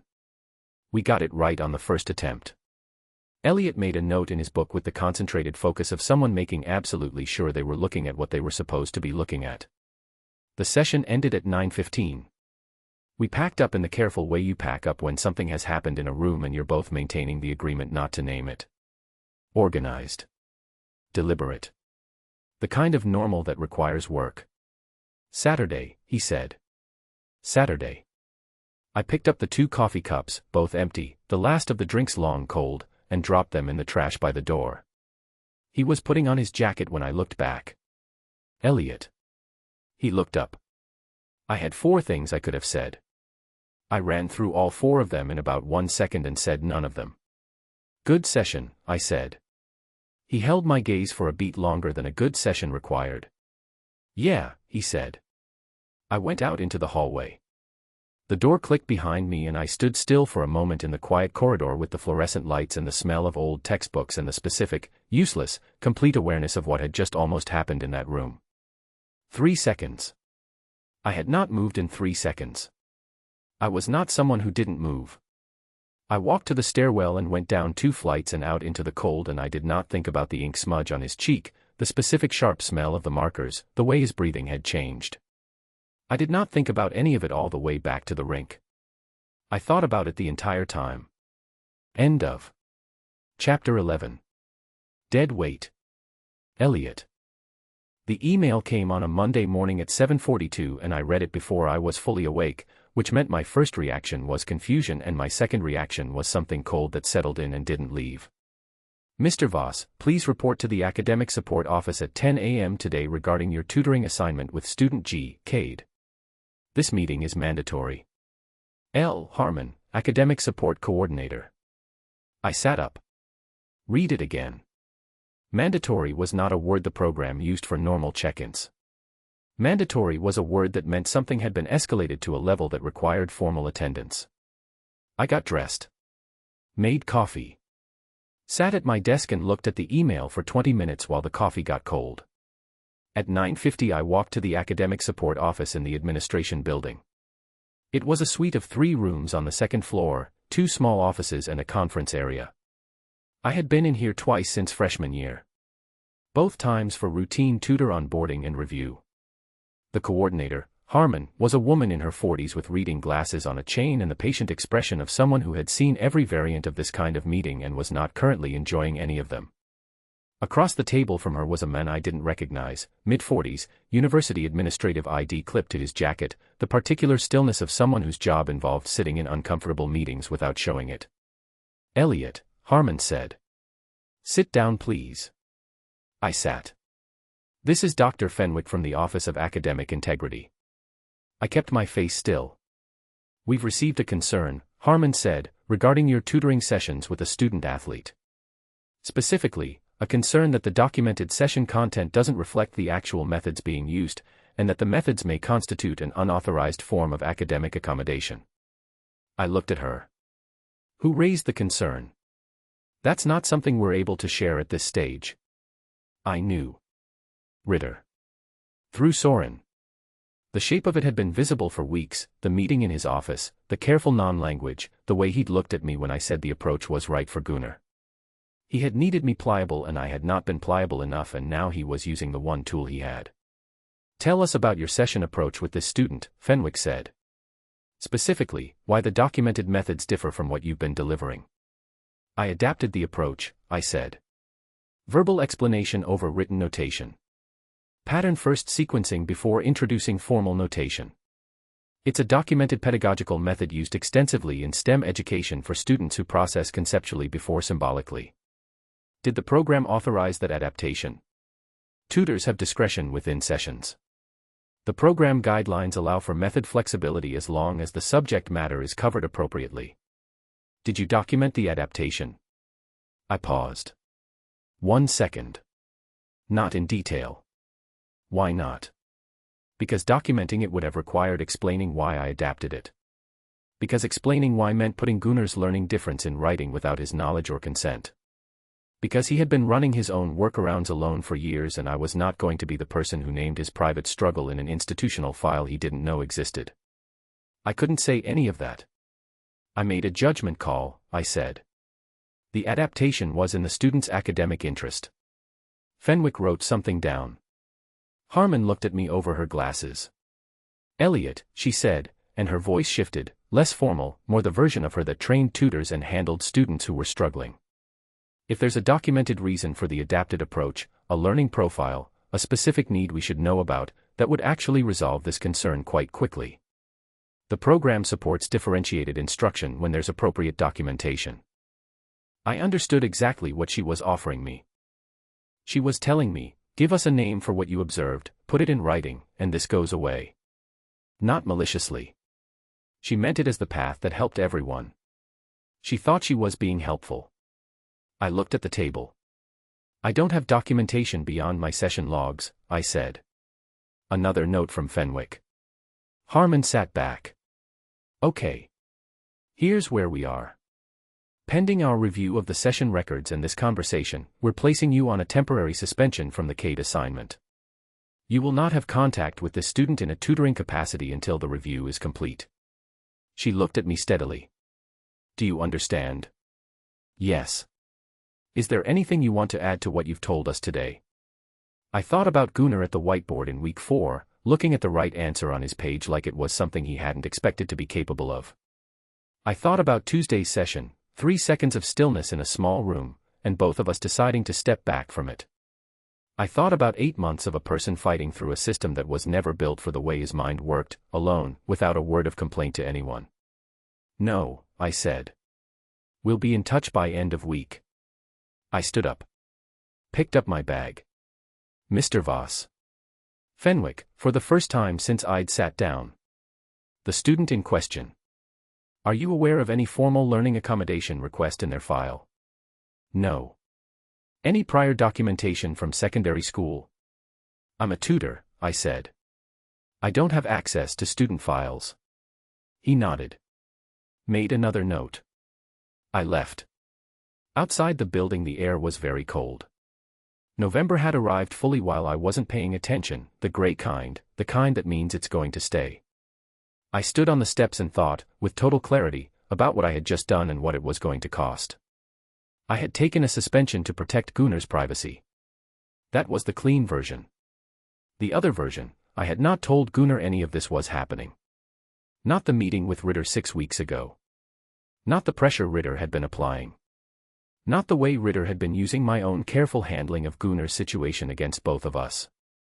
I had made choices on Gunnar's behalf without telling him I was making them. The protection was real. I believed in it. I would make the same call again. But there was a version of Gunnar that was going to notice I'd stopped showing up to sessions and was going to look for an explanation and was not going to find one because I wasn't going to give him one. Not yet. Not until I understood better how to do it without making it worse. My phone was in my pocket. I did not take it out and text him. I thought about the session logs sitting in Harmon's office and what they did and didn't say. I thought about the right answers in Gunnar's binder, problem after problem, week after week, built on an approach I had developed specifically for him and never once been asked to explain. I thought about Ritter's office. The carpet. The careful non-language. Keep it clean. I had kept it clean. Just not the way he meant. I went to the physics building. Took the stairs to the 3rd floor. Sat at my desk and opened my thermodynamics notes and stared at the same page I'd been on for the last 3 weeks. I didn't text Gunnar. I was going to have to. Soon. This was a time-limited decision. The review would take days, the absence would be noticeable, and I had enough respect for him to know he deserved to hear it from me rather than from a scheduling change on a program calendar. But not tonight. Tonight I needed to think. I picked up my pen. Put it down. Thought about 3 seconds in a small room on Thursday evening and the deliberate step back and the 2 clicks of a pen cap and the word good said in a steady voice over the sound of everything that wasn't being said. I had a problem. The problem was not the suspension. The problem was not Ritter, or the investigation, or the session logs. The problem was that I had spent the last 8 weeks building something I had no clean name for with a person I was not supposed to be building anything with beyond a functional academic relationship, and now that the functional academic relationship had been formally suspended, the only thing remaining was the part I'd been pretending wasn't there. And I still had no idea what to do with it. I opened my thermodynamics notes. Page 248. I read the same paragraph 4 times. Outside, the November dark came in early and the campus went quiet, and I sat in the light of my desk lamp and thought about a person who brought me coffee without asking and would shortly notice I was gone, and I did not know how to want something this much and be this completely unable to figure out what to do about it. I turned to page 249. Tried again. End of. Chapter 12. Radio silence. Gunnar. I noticed on Tuesday. Not right away. I had a 6 a.m. practice, a film review after, 2 classes back-to-back, and a conditioning session that ran until 3:30. By the time I got to the locker room I was running purely on muscle memory and whatever was left in the protein bar I'd eaten at noon. The session was scheduled for 4. At 3:50 I checked the program calendar for my phone. The slot was empty. I looked at it for a second. Thought maybe I'd read the wrong week. Scrolled back. Scrolled forward. The Thursday slot was gone too. The Saturday slot after that, gone. 3 sessions, removed. No note. No reschedule. Just the absence where they used to be. I texted the number from the program confirmation email, session not showing up this week, is there a schedule change? No response. I checked it again at 4:15. At 5. At 5:45 when Brick asked me twice if I was coming to the dining hall and I said yeah and then didn't move. Gunnar. Give me a minute. At 6 I called the tutoring program's main number. Got voicemail. Left a message that I immediately regretted for being too flat and also not flat enough. At 6:30 I ate dinner alone, which I never do, and tasted nothing. Wednesday I went to the academic support office in person. The coordinator, Harmon, I'd seen her name on the program paperwork, was at her desk when I knocked on the open door. She looked up and I watched her expression do something careful and controlled, the look of someone who had been expecting this visit and had prepared for it. Gunnar Cade, she said. Come in. I sat down. My sessions were removed from the calendar. Yes. She folded her hands on the desk. There's been an administrative review opened regarding your tutoring assignment. It's standard procedure when a concern is raised. It shouldn't affect your academic standing. We can assign a temporary replacement tutor if you need. What kind of concern? I'm not able to share the details of an ongoing review. Is it about Elliot? She looked at me. I'm not able to. Is he in trouble? The review is process-based, Gunnar. It doesn't reflect on. Is he in trouble? I said it the same way. Not louder. Just more clearly. She sat back. There's a temporary suspension on the assignment pending review. It's procedural. These things typically resolve within a week or 2. I looked at her. Suspension. Not reassignment. Not scheduling. Suspension, which meant something had been filed, something formal, something with weight behind it. Can I know who filed the concern? I said. No. I stood up. Thank you. Gunnar, if you need academic support before this is resolved, we can have someone. I'm fine, I said, and left. I was not fine. I want to be precise about what I was feeling because it's not a feeling I'd had before in exactly this combination. It was two things running at the same time, side by side, neither canceling the other out. The first thing was something close to panic. Not the game kind, not the fast, clean, useful panic that sharpens everything when you're 2 minutes from a loss. This was the slow kind. The kind that sits in your chest and asks questions you don't have answers to. He'd been suspended from the assignment. Someone had made a complaint. The sessions were gone and I didn't know why and I didn't know how bad it was and every version of it I constructed was worse than the last. The second thing was fury. Not at Elliot. At whoever had done this. At the shape of a system that would look at someone doing their job correctly, better than correctly, in a way that had actually worked when nothing else had, and find a way to make it into a problem. I didn't know who. I had a feeling. I filed it. The locker room after Thursday's practice was loud the way it always is, equipment sounds, steam from the showers, the specific overlapping noise of 20-some guys who had been on ice for 2 hours and were coming down from it. I sat at my stall and did not participate in any of it. My phone was in my hand. I had checked it, I would later count, 12 times in the last hour. Texts to Elliot. Both read, neither answered. Not the first time, he'd been slow to respond before, late nights, busy stretches. This was different and I knew it was different the same way you know when a change in ice conditions is mechanical and when it's weather. You okay? Soren. He'd appeared to my left without me tracking when he'd arrived. He was already dressed, gear put away with the precision he brought to everything, watching me with the expression that meant he'd been watching for a while. Fine, I said. You've checked that thing 12 times in the last hour. I put the phone face down on the bench. Soren.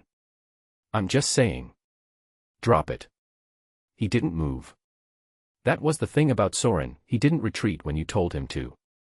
He just stayed in place and let you feel him staying. It was infuriating and occasionally exactly what I needed, and right now it was neither, it was just pressure I didn't have room for. Practice on Friday, he said. You need to be present. I'll be present. You weren't present today. I had a bad day. It happens. Not to you. I looked at him. Soren. I'm telling you what I see, he said. He picked up his bag. Whatever the thing is, sort it before Friday. He walked toward the exit. I mean it. I watched him go. The locker room was thinning out. Showers running, a few guys still at their stalls. I stayed where I was and picked up my phone again and looked at the unread receipts on my messages. Hey. Brick. He'd materialized at the stall beside mine, not sitting, just standing, equipment bag on the bench, pretending to check if he'd packed everything. The performance of a man who had something to say and was deciding how to say it. I waited. He zipped the bag. Unzipped it. Zipped it again. You know how Ritter found out about the tutoring thing, he said. To the bag. Not to me. I went still. Found out what about it, I said carefully. That you had someone. That it was a specific person. That the approach was different from standard. He paused. Zipped the bag a final time. Someone told him. Not the program. Not admin, someone who knew because they'd been asking questions and watching the schedule and put it together themselves. I looked at the back of his head. Brick. I'm just telling you what I heard. He picked up the bag. Heard it from Danny, who heard it from one of the trainers who was in the hallway when Ritter made the call. He finally looked at me. His face was the careful version, not the grinning golden retriever version. The version that came out when something mattered and he was being exact about it. It was Soren. The locker room noise kept going. Showers and voices and the clank of equipment. All of it present and none of it registering. Soren. I sat with that. Soren, who had watched me leave the library building and filed it. Who had asked questions I hadn't answered. Who had told me, 2 minutes ago, that I needed to be present on Friday, with the steady tone of someone who believed they had acted in the team's interest and would do it again. Not cruelty. I didn't think it was cruelty. Soren had looked at the situation and calculated, this is a variable that could affect the team, I should control it. That was how his mind worked. It was how he captained, removed the uncertain elements, managed the risk. He had managed me like a risk. He had taken something that was mine and put it in Ritter's hands without asking. Thanks, I said. Brick nodded once. Yeah. He squeezed my shoulder once, brief, solid, and left. I sat alone in the locker room with the last of the shower steam and my phone in my hand and the 12 unanswered messages and the specific, focused anger of understanding exactly what had happened and who had let it happen. I stood up. Picked up my bag. I needed to find Elliot. Not tomorrow. Not after I'd thought about it more. Tonight. End of. Chapter 13. Fracture lines. Elliot. I was on the third floor of the physics building at 9 p.m. on a Thursday because I had nowhere better to be and nothing useful to do with myself at home. This was not entirely true. I had a problem set due Friday and a lab report half finished and 3 unanswered emails from the program coordinator about the review timeline. But the dorm room had felt, since Monday, like a space with the wrong air pressure, too still, too small, too full of the specific quiet of waiting for something you couldn't make happen faster by thinking about it. So I was in the empty study lounge on the third floor with my laptop and my lab report and a coffee that had gone cold an hour ago, and I was doing fine. I was not doing fine. I'd seen the read receipts on my messages. I knew Gunnar had been texting. I had drafted 4 responses and deleted all of them because none of them were the right response and the right response was a conversation, not a text, and I wasn't ready for the conversation yet. I was aware that not ready was doing a lot of heavy lifting in that sentence. I was aware that every hour I didn't explain was an hour he was filling with his own version of events. I sat with that discomfort. Let it be what it was. Didn't fix it yet. At 9:12 the door to the study lounge opened. I looked up expecting Jamie, who sometimes studied here when his dorm room got too loud. It was Gunnar. He was in sweats and a team-issued hoodie, bag over one shoulder, still carrying the cold from outside. I could see it on his face, the November air that had followed him in.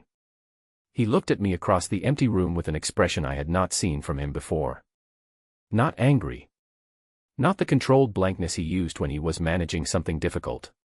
Just direct. Stripped of the usual layer. He walked over and sat down across from me without asking. Put his bag on the floor. Put both forearms on the table. What did they say? He said. I can't really discuss the details of Elliot. His voice was even. What did they say? I looked at him.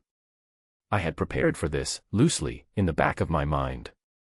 I had a version of this conversation where I said it's administrative, it'll resolve, don't worry about it and moved us past it. I had another version where I gave him the basic shape without the details. I had been planning to use one of those versions. I looked at his face and understood immediately that neither of those versions was going to work. Not with him. Not after 8 weeks of sessions where the only mode we'd ever actually used with each other was direct. They got a complaint, I said. That my session logs didn't reflect the actual methods I was using. That the adapted approach might constitute unauthorized accommodation. Who complained? The coordinator said they couldn't tell me. Something moved in his expression. Ritter. I didn't confirm it. I didn't need to. The way he said it was the way you say a thing you already know and are just now hearing confirmed by someone else's silence. What's the suspension? He said. Temporary. Pending review of the session records.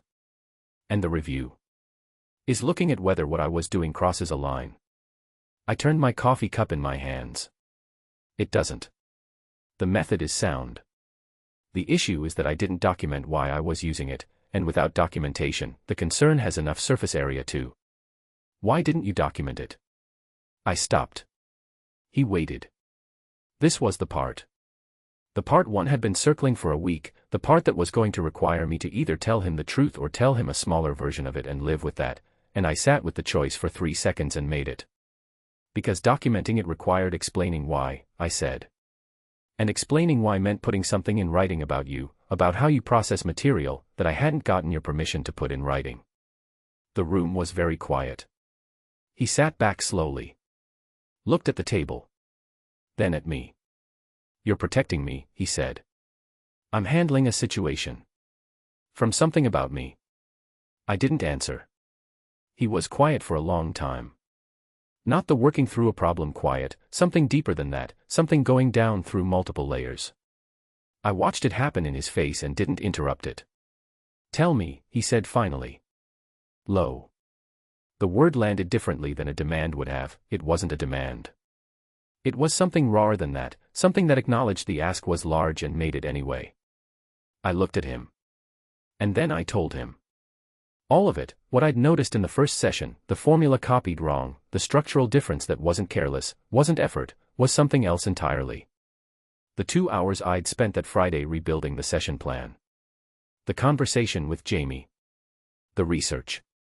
The decision to restructure everything around concept first, notation second, verbal primary. 3 months of sessions built on what I'd figured out quietly and adapted for without announcement. And then the meeting with Ritter. The careful non-language. Keep it clean. What he actually meant. What he was actually asking for and what I had actually done instead, which was adapt the sessions more specifically, more carefully, in ways that were even less documented because I was doing more and saying less. And then the academic support office. Harmon and Fenwick, in the way Harmon had offered me the clean exit, give us a name for what you observed, and I had looked at the table and said I had no documentation. Gunnar didn't move through any of it.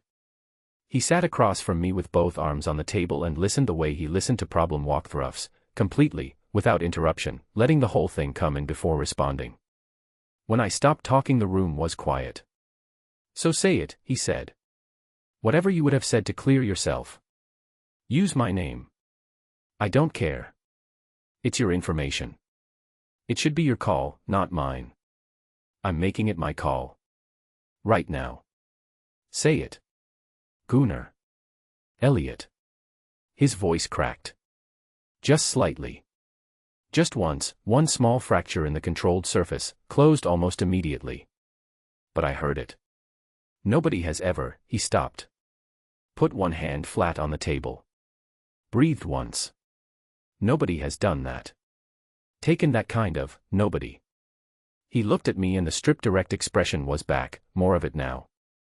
I've been in academic buildings for my entire life and every single one of them has looked at what I struggle with and decided it means something permanent and bad about me. Every single one. And you figured it out in one session and spent a Friday rebuilding your approach and never said a word about it to anyone. I looked at him.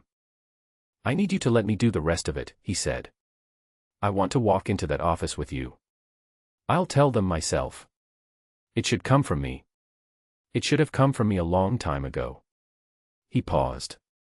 Will you come with me? I thought about the meeting. Harmon's careful face. Fenwick's notes. The clean exit I hadn't taken in the week of suspension I was sitting in as a result. Yeah, I said. Tomorrow. I'll email Harmon tonight. He nodded once. Sat forward. The cracked edge had closed back up, not performed, just the way he worked, processing and then forward, processing and then forward. The method, he said. The way you rebuilt the sessions. Is there a name for it? The thing I have. There might be a few names, I said carefully. The formal evaluation would determine that. But the way you process, symbol secondary, concept primary, strong verbal and spatial reasoning, it's well documented. It's not unusual. It's just never been looked at in your case. Because nobody looked. Because nobody looked. He was quiet for a moment. Elliot, he said. Yeah. I'm glad you did. I looked at the table. At my cold coffee. At the lab report open on my laptop that I hadn't touched in 2 hours. Me too, I said. The lounge was empty and quiet and outside the window the campus was dark and still and there was a thing sitting in the room between us that was made up of 8 weeks of sessions and 2 coffees per meeting and 20 minutes past time and 3 seconds of stillness in a different room, all of it there, all of it present, neither of us touching it tonight because tonight we had enough. But it was there. I felt it there. I thought he did too. End of. Chapter 14. Contact Sport. Gunnar. I didn't sleep much. Not for bad reasons. Or not only bad reasons. I lay in the dark and ran through what was coming, the office, the words I'd have to say, the writing of it, the permanence of it, and I let it all sit there without trying to make it smaller than it was. This was going to be the first time I said it out loud to an institution. Not to a teammate. Not to a coach. Not in any file from any school I'd attended since 3rd grade when Mrs. Callahan asked me to read aloud and I couldn't make the words stay still and I just stopped. Stood there. Let the silence fill in around me. That silence had followed me for 18 years. Tomorrow I was going to walk into an office and give it a name. I ran through it.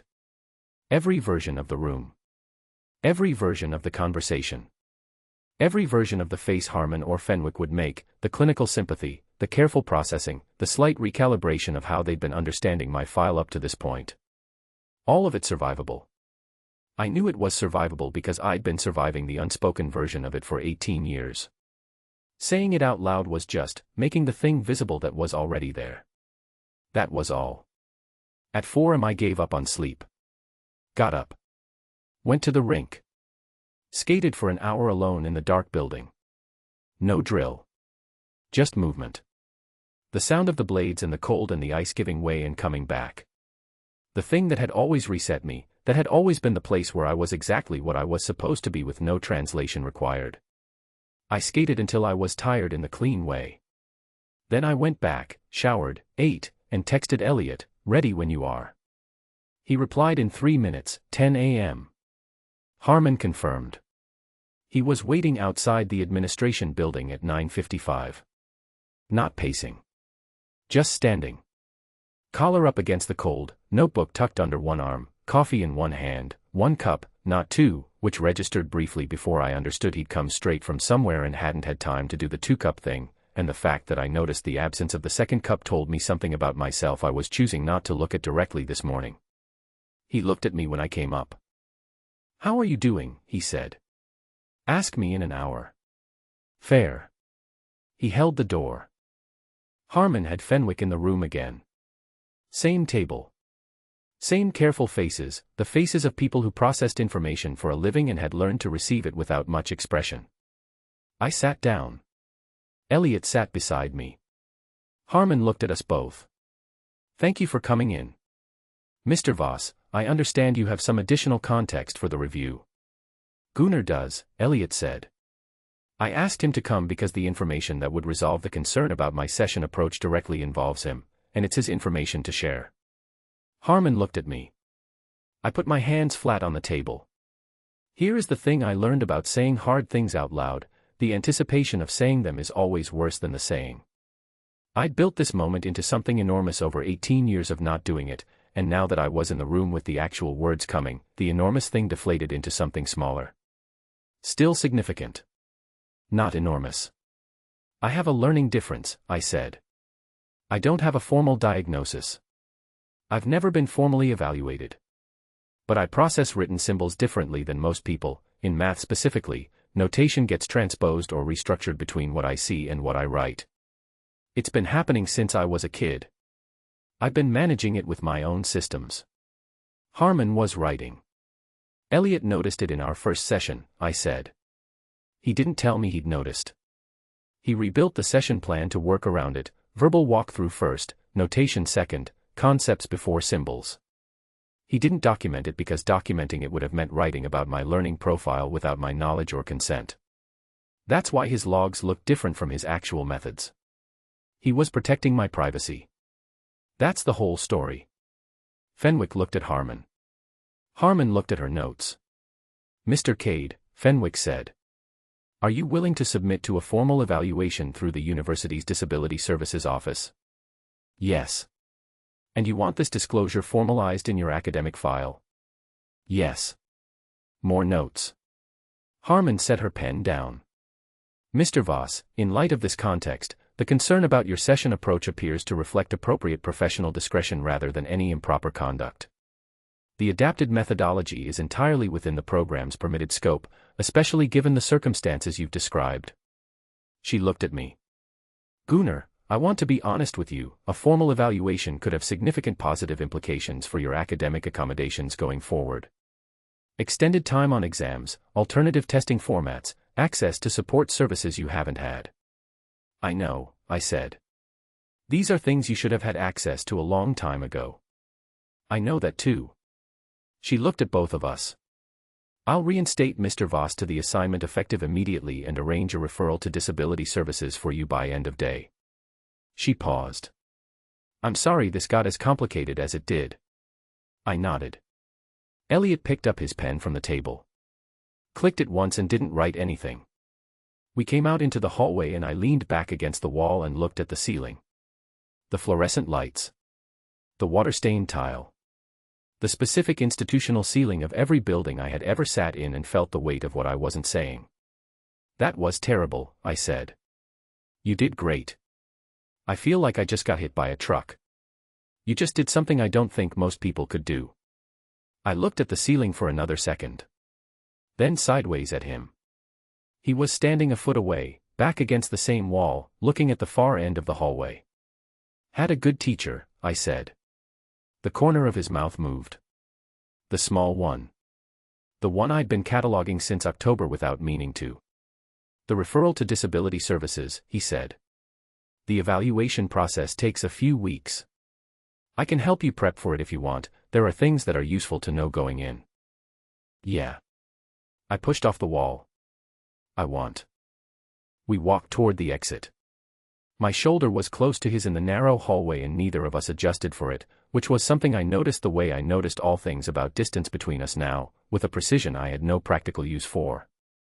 The front doors of the administration building opened onto a small parking lot that connected to the main quad path.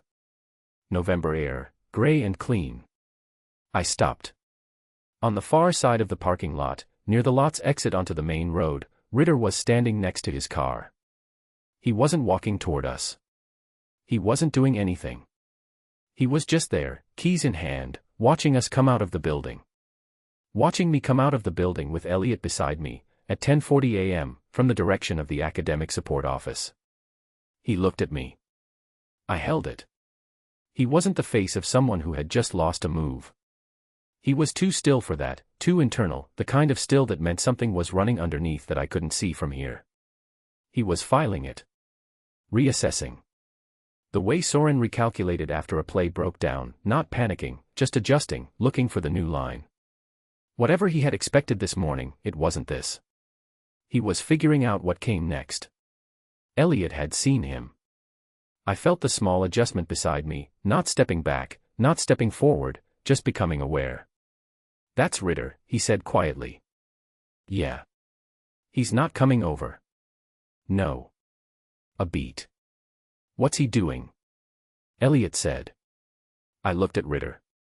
At the car keys in his hand and the calculation behind his eyes and the expression of someone who had played a move and watched it land sideways and was already playing the next 6 moves in his head.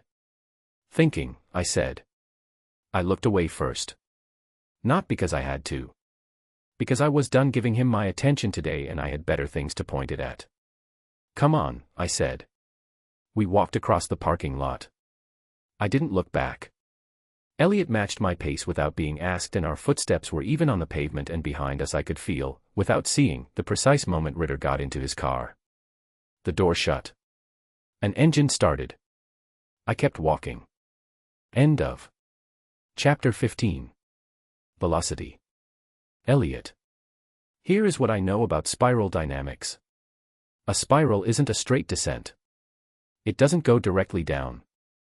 It circles, wide at first, then tighter, each loop bringing you closer to the center, and the whole time it's happening you can tell yourself you're just going in circles, that you're covering the same ground, that you haven't actually moved. By the time you realize how close you are to the middle, the geometry has already changed. I know this. I have known this since I was 14 and built a scale model of a spiral galaxy out of wire and clay for a science project. I still didn't see it happening to me until I was already most of the way in. The sessions resumed the Monday after the administration building. Harmon had sent confirmation Friday afternoon, reinstatement effective immediately, formal accommodations processed for Gunnar through disability services, the whole thing wrapped up in the brisk language of an institution correcting itself and not quite acknowledging that it needed correcting. I read the email twice. Forwarded it to no one. Sat with the relief for approximately 4 minutes before my brain moved to the next thing, which is its standard operating procedure and occasionally its worst quality. The next session was Tuesday at 4. I got to 4C at 3:40. Set up the board. Lined up the markers. Made the small adjustments to the plan I'd been building in my head all weekend. At 3:58 the door opened and Gunnar walked in. On time. 2 coffees. He set mine down without looking at me, the way he always did, and I picked it up without thanking him, the way I always did, and we both pretended this was a normal and unremarkable exchange that meant nothing about anything. Ready? I said. Yeah. We started. Here is what was the same: the room, the whiteboard, the material, the method. His binder. My notebook. The coffee getting cold while we worked. Here is what was different: everything else. The silences had changed. We'd always had comfortable working silences, the kind where someone is thinking and the other person lets them think. Those were still there. But there were other silences now, ones that weren't about thinking through a problem. Ones that arrived between topics and sat there with a different quality, and neither of us filled them with noise. He talked differently. Not about the material specifically, though that had shifted too, the back and forth looser, more interrupting from his side, which I'd told him meant he was confident and which continued to be true. But around the edges of the sessions there was more. Small things dropped in without announcement. Tuesday he came in with a paperback he'd found at the used bookstore near the bus station, a physics of sport book, clearly second-hand, the cover soft with other people's reading. He put it on the table without comment. I looked at it. Looked at him. Chapter 16. The scar along his jaw. Gunnar. It was 11:15 when we left Maya's apartment, which neither of us had planned.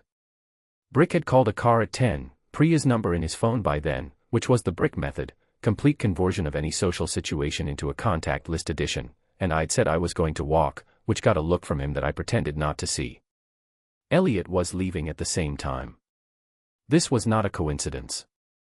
We had both been aware of what time it was for the last 40 minutes and neither of us had moved toward the door until the other one did. The night was cold. November serious cold now, the kind with a wind that meant it. Our breath showed. The campus path back toward the main quad was mostly empty, a few people at a distance, one cyclist moving fast with their head down. We walked. No agenda. No session structure. No whiteboard between us. I had gotten better at this, the walking without agenda, over the last few weeks. Better at being in a space with him that wasn't organized around a task. It still required slightly more from me than other kinds of company, not because it was difficult but because I was more aware of it than I was with other people. Every part of it. Brick and Priya, Elliot said. Yeah. Is that a thing now? Brick moves fast when he's interested. I put my hands in the front pocket of my hoodie. She seemed okay with it. She seemed very okay with it. He's easy to be around. He is, Elliot said. And then, after a beat, you're not. I looked at him. Easy to be around, he said, without apology. You're not easy. You're worth the effort. That's different. I didn't have an immediate answer for that. I filed it in the place I was keeping things. He said that I wasn't ready to respond to correctly yet. We passed the science block. The physics building lights were mostly dark except for the third floor, which was always lit, the study lounge, a standing light someone had left on, the specific glow that meant at least one person was still working at this hour. The scar, Elliot said. I turned to look at him.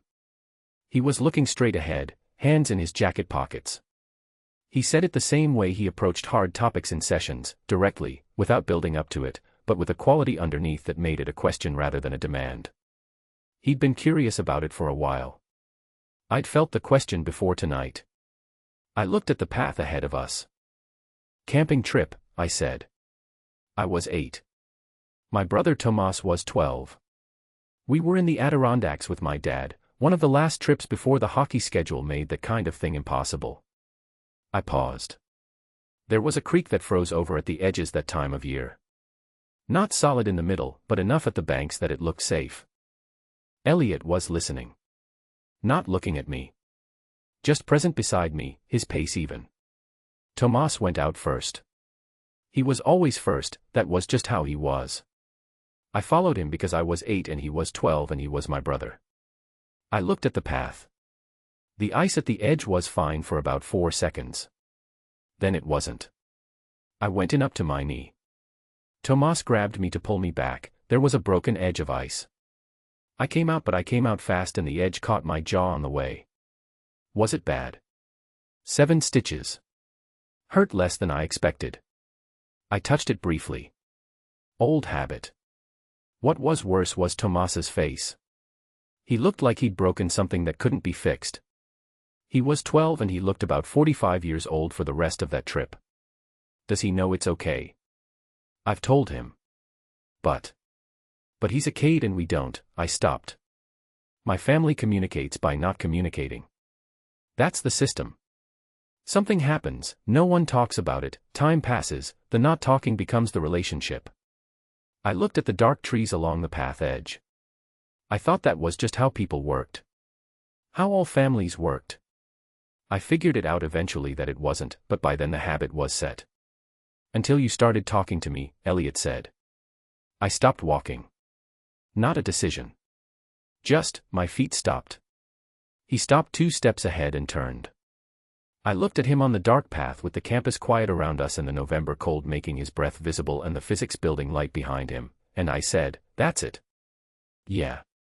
Until I started talking to you. He opened his mouth. Closed it. Opened it again.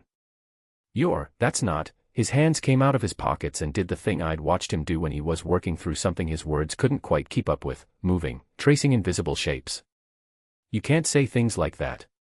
Why not? Because I don't know how to. He stopped.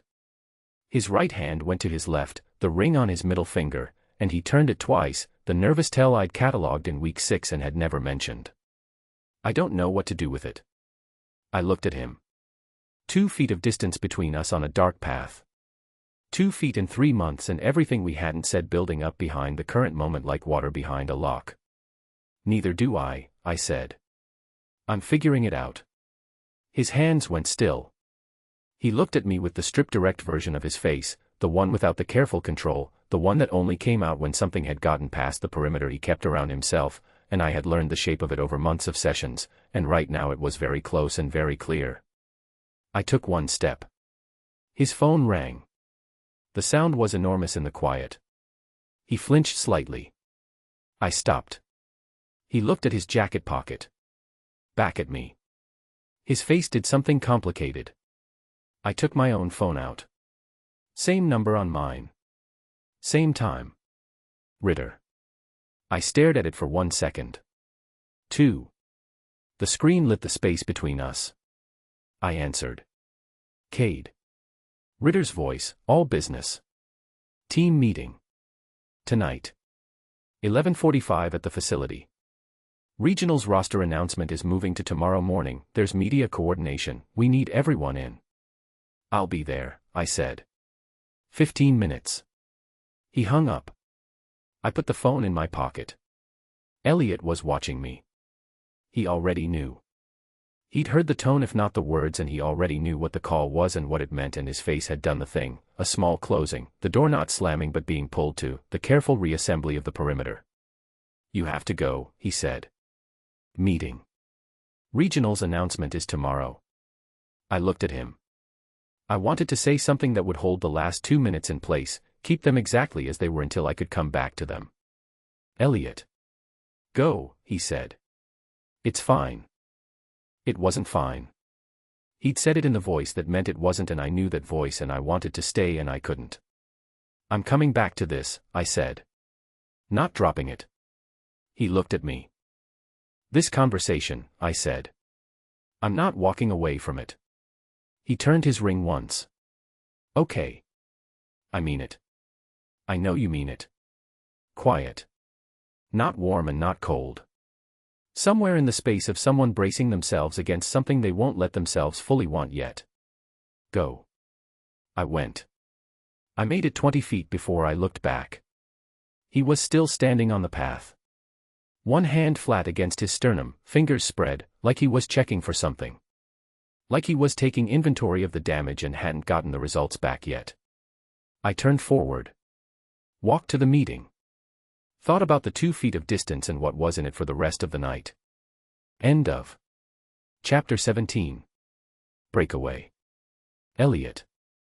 I found out about the regionals announcement the same way most people on campus found out, through the student news push notification at 8 a.m. Saturday, which I read still horizontal in bed with the specific mental clarity of someone who slept badly and woke up early and spent the intervening hours doing something productive like staring at the ceiling and thinking about a conversation on a dark path. Breaking: Harlow Bears earn regionals berth, Cade West named to starting lineup. I set my phone on my chest. Looked at the ceiling. He'd gotten the thing he'd been working toward all semester. The eligibility, the sessions, the midterm, the disclosure, all of it leading here, to a starting spot in the regionals field, his name in the push notification, the thing he did on the ice finally having the runway it deserved. I was glad. I was completely, cleanly glad about it, and I didn't have to work for that feeling at all. The other feeling, the smaller, less clean one that lived just behind the first, I noted, filed, and attempted to move past. By noon the campus had the specific energy of a school that had won something. Bears flags in dorm windows. The dining hall suddenly full of people in team gear. The student athletics account posting video clips and the comments moving fast. Somewhere across the quad, what sounded like a group of freshmen doing something celebratory that involved a lot of noise. I stayed in the physics building. I had a problem set. I worked on it. I got through most of it. I was fine. My phone buzzed with a text from Gunnar at 12:40, official. Regionals. February. I typed back, congratulations. You earned it. He responded, we still have a session Tuesday. I smiled at that before I could stop myself. The practicality of it. The implicit, this changes nothing about the work. I sent back, obviously, and put my phone face down and felt good for approximately 45 minutes. Then I made the mistake of opening my laptop. I was looking for a paper on assessment accommodations for my research notes. I was in the browser tab, searching, and the algorithm did what algorithms do, showed me related searches, adjacent results, the trail of what other people looked for when they looked for this. One of the results was a sports blog.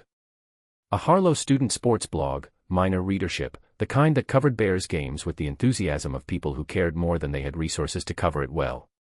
The headline was routine, regionals hopefuls, a look at this year's Bears squad. I didn't click it. I closed the tab. Opened it again. The article was a profile rundown, short paragraphs on key players, stats, what to expect from each position. Gunnar's section was near the top, which made sense. Draft projection. Performance stats. A dominant physical presence who has raised his game significantly mid-season. Below that, a related article's sidebar. The third one down was dated 2 years ago. Cade and Mercer, the hockey couple that had everyone talking. I looked at it. I did not click it. I looked at it for another 4 seconds. I clicked it. It was a short blog post. A gossip-adjacent thing, the kind that survived on implication and adjectives. Gunnar and a girl named Mercer, photographed at a post-game event 2 years ago, his hand at her back, both of them looking somewhere else. A follow-up post 3 months later that Mercer had transferred and Gunnar hadn't commented, and the whole thing had apparently dissolved without announcement. Nothing. It was nothing. 2 years ago, already over, not even a real story, just the kind of background noise that accumulates around anyone who becomes visible in a specific community. I closed the laptop. Opened it. Minimized the tab without closing it. Opened my problem set. Stared at the problem set. Here is the thing about being someone who has spent a long time being careful with himself, who has learned to make himself small, to stay in lanes, to not want things loudly, is that when something starts to feel possible, the first reflex isn't hope. The first reflex is the inventory of reasons it won't work. The list assembles itself automatically, without effort, while the hope is still forming. By the time the hope arrives, the list is already longer. His world is the arena and the locker room and the campus as it rearranges itself around a team that's going to regionals. My world is the physics building and a study lounge on the 3rd floor. We overlap in a small room 3 times a week and at a gathering where he came because he wanted to be somewhere I was. He came because he wanted to be somewhere I was.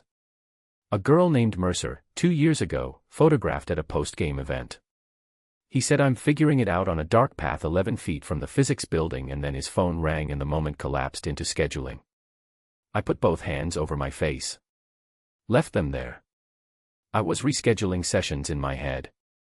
Not intentionally, but I could feel the impulse forming, the old habit, the making small. The regionals prep would need more of his time. The team dinners, the media, the training intensification. It made sense that sessions would pull back. It made sense that I would be less central. These were reasonable logistics, not self-protection. I was aware that they were self-protection. I took my hands off my face. Opened the Minimize tab. Looked at the photo of Gunnar from 2 years ago, his hand at a girl's back, the ease of it, the specific way he moved through spaces that belonged to him. I closed the laptop. I had rescheduled Tuesday's session to Thursday by Sunday evening. I told myself the reason was my lab report, which was due Wednesday and needed more of my attention. This was partially true. The lab report was real. Wednesday was the real due date. The rescheduling email to Harmon said, "Student request, session moved to Thursday due to academic scheduling conflict." I was the student with the academic scheduling conflict. Technically accurate. Maya arrived at my door at 8 p.m. Sunday with takeout and the expression of someone who had been monitoring a situation and had decided intervention was now appropriate. I let her in. She sat down at my desk, looked at the closed laptop, looked at my face, and said, "What happened?" "Nothing happened. You rescheduled the session." "How do you know that?" "Because you texted me 3 times today about completely unrelated things in the way you do when you're avoiding thinking about the main thing." She opened the takeout bag. "And because you have the closed laptop, tight shoulders posture you had before your Physics 301 final, except this time it's not an exam," I said. "Not an exam." She handed me a container.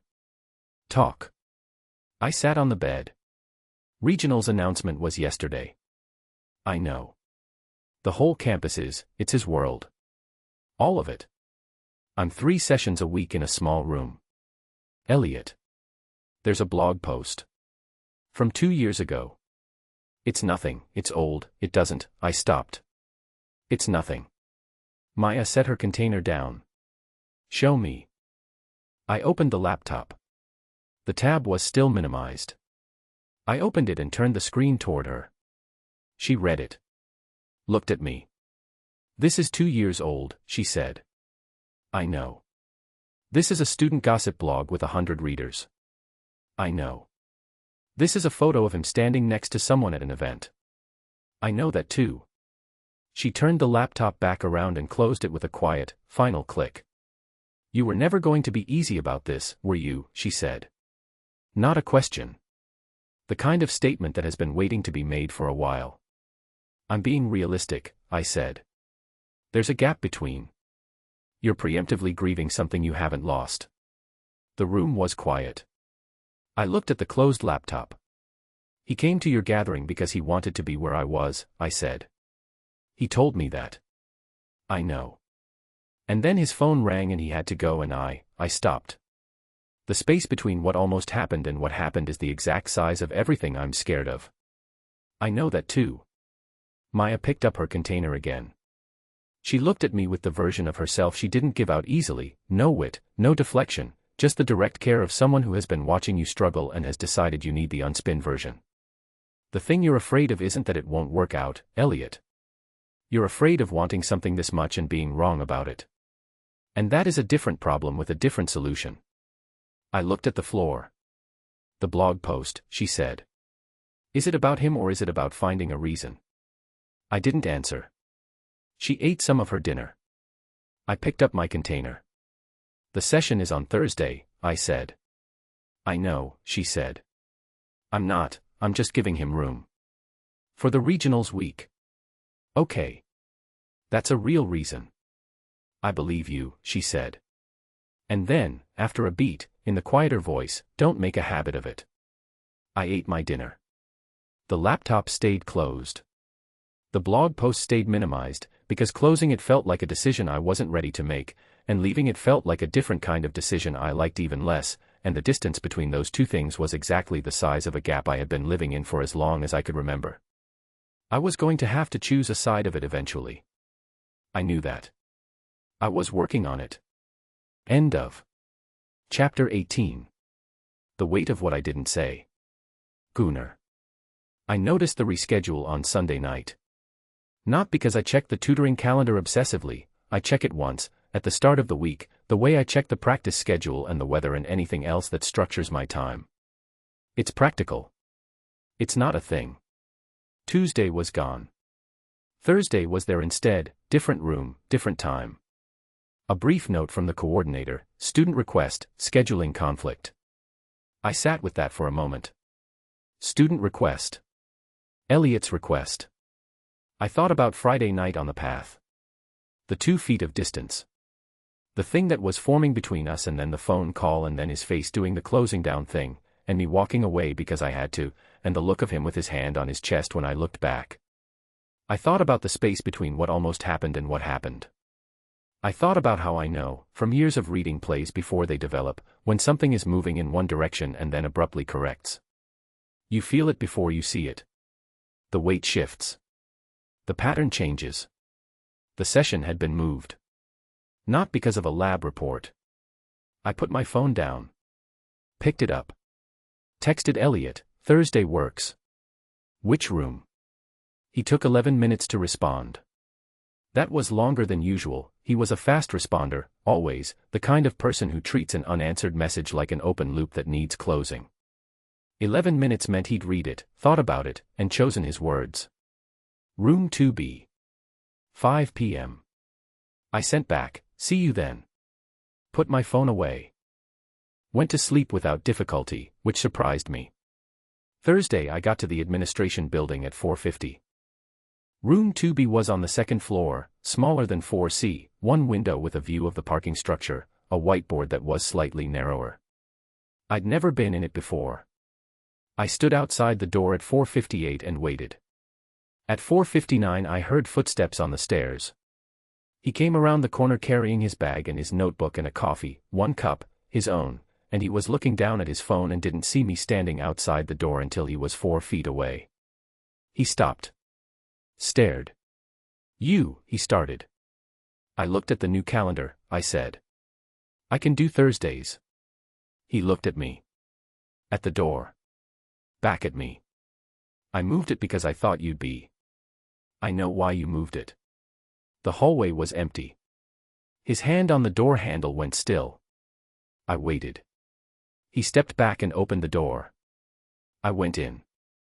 The session was tense in the specific way that things are tense when 2 people are in a room with something unspoken between them and both of them are working very hard to focus on something else. We covered the material. Elliot was thorough, he's always thorough, but today there was an extra precision to it, the kind that comes from channeling energy somewhere useful because the energy has to go somewhere. He explained clearly. He asked good questions. He made the notes he always makes. I followed along. Got through the problems. Did the work. But the silences had changed again. Not the comfortable ones from the last few weeks, these were loaded. The kind where you're aware of the other person's breathing. Where a small sound in the building outside is enough to make you both look at the door because you needed somewhere to look. At the end, he closed his notebook. I closed my binder. Neither of us got up. The window showed the parking structure and a small square of gray November sky. The whiteboard had 3 problems on it, all solved, the work clean and correct. The room was exactly as it had been an hour ago except that we'd both been in it for an hour and the air felt used up in a way it hadn't at the start. Whatever story you're telling yourself, I said. About me. About us. I want you to know it's wrong. He looked at the whiteboard. You don't know what story. You think you're temporary. The words landed. I watched them land. His pen, which he'd been turning in his hand without realizing, went still. He didn't say anything. I don't do temporary, I said. I've never been good at it. I'm either in something or I'm not. The in-between, the managed distance, that's not me. I don't know how to do it and I don't want to learn. I picked up my bag. Stood. I'm not asking you to do anything right now. I'm not giving you a deadline. I'm just telling you that whatever version of this you're afraid of, the one where I move on, the one where you're a footnote, you built that. I didn't. He looked up at me. His face was completely open. Not the controlled version. The version I'd seen on the path Friday night, raw and unguarded and real, the version he couldn't hold together when something got fully past his walls. I held the eye contact for 1 second. Then I left. Because I meant what I said about not giving him a deadline. He needed room to think and I wasn't going to stand in the doorway and watch him do it. That wasn't fair and I didn't do unfair. I went down the stairs and out into the cold. I didn't check my phone until I got to the rink. Nothing from him. Not that night. Not the next day. I breathed through it. Went to practice. Ran my systems. Did the work. It was fine. I told myself it was fine. I was mostly right. End of. Chapter 19. Collider. Elliot. The email came on a Wednesday. I say came like it arrived without warning, like there was no context for it, like I hadn't spent the week since Thursday's session walking around with the specific braced feeling of someone who has been told a hard true thing and hasn't processed it yet. You think you're temporary. I had sat in that room for 4 minutes after he left, alone, not moving. Then I'd packed my bag, wiped the whiteboard, and gone back to the physics building and opened my lab report and typed approximately 40 words of it before giving up and staring at the cursor for 20 minutes. I don't do temporary. I had drafted 6 responses to that. Not texts, I'd written them in my notebook, longhand, the way I worked through problems that didn't have clean methods yet. 6 versions of what I wanted to say. None of them were right. All of them were either too much or not enough, and the gap between those two things was where I kept living. The email came Wednesday at 9 a.m. Mr. Voss, please report to the Office of Academic Integrity today at 2 p.m. regarding a concern filed related to your academic support activities. Attendance is required. Office of the Dean, Harlow University. I read it standing at my desk, still holding my coffee. Office of Academic Integrity. Not the Academic Support Office this time. Higher. The Dean's Office. A concern filed, not a review initiated, filed, past tense, already in motion before I'd been told. I sat down. The first suspension had been Ritter going through Harmon. Clean and operational, keep Gunner's secret out of documentation, keep Elliot manageable, keep the asset on the ice. That play had failed. We'd walked into Harmon's office together and named the thing and the play collapsed. So he'd moved to a different play. I understood it before I walked into the meeting.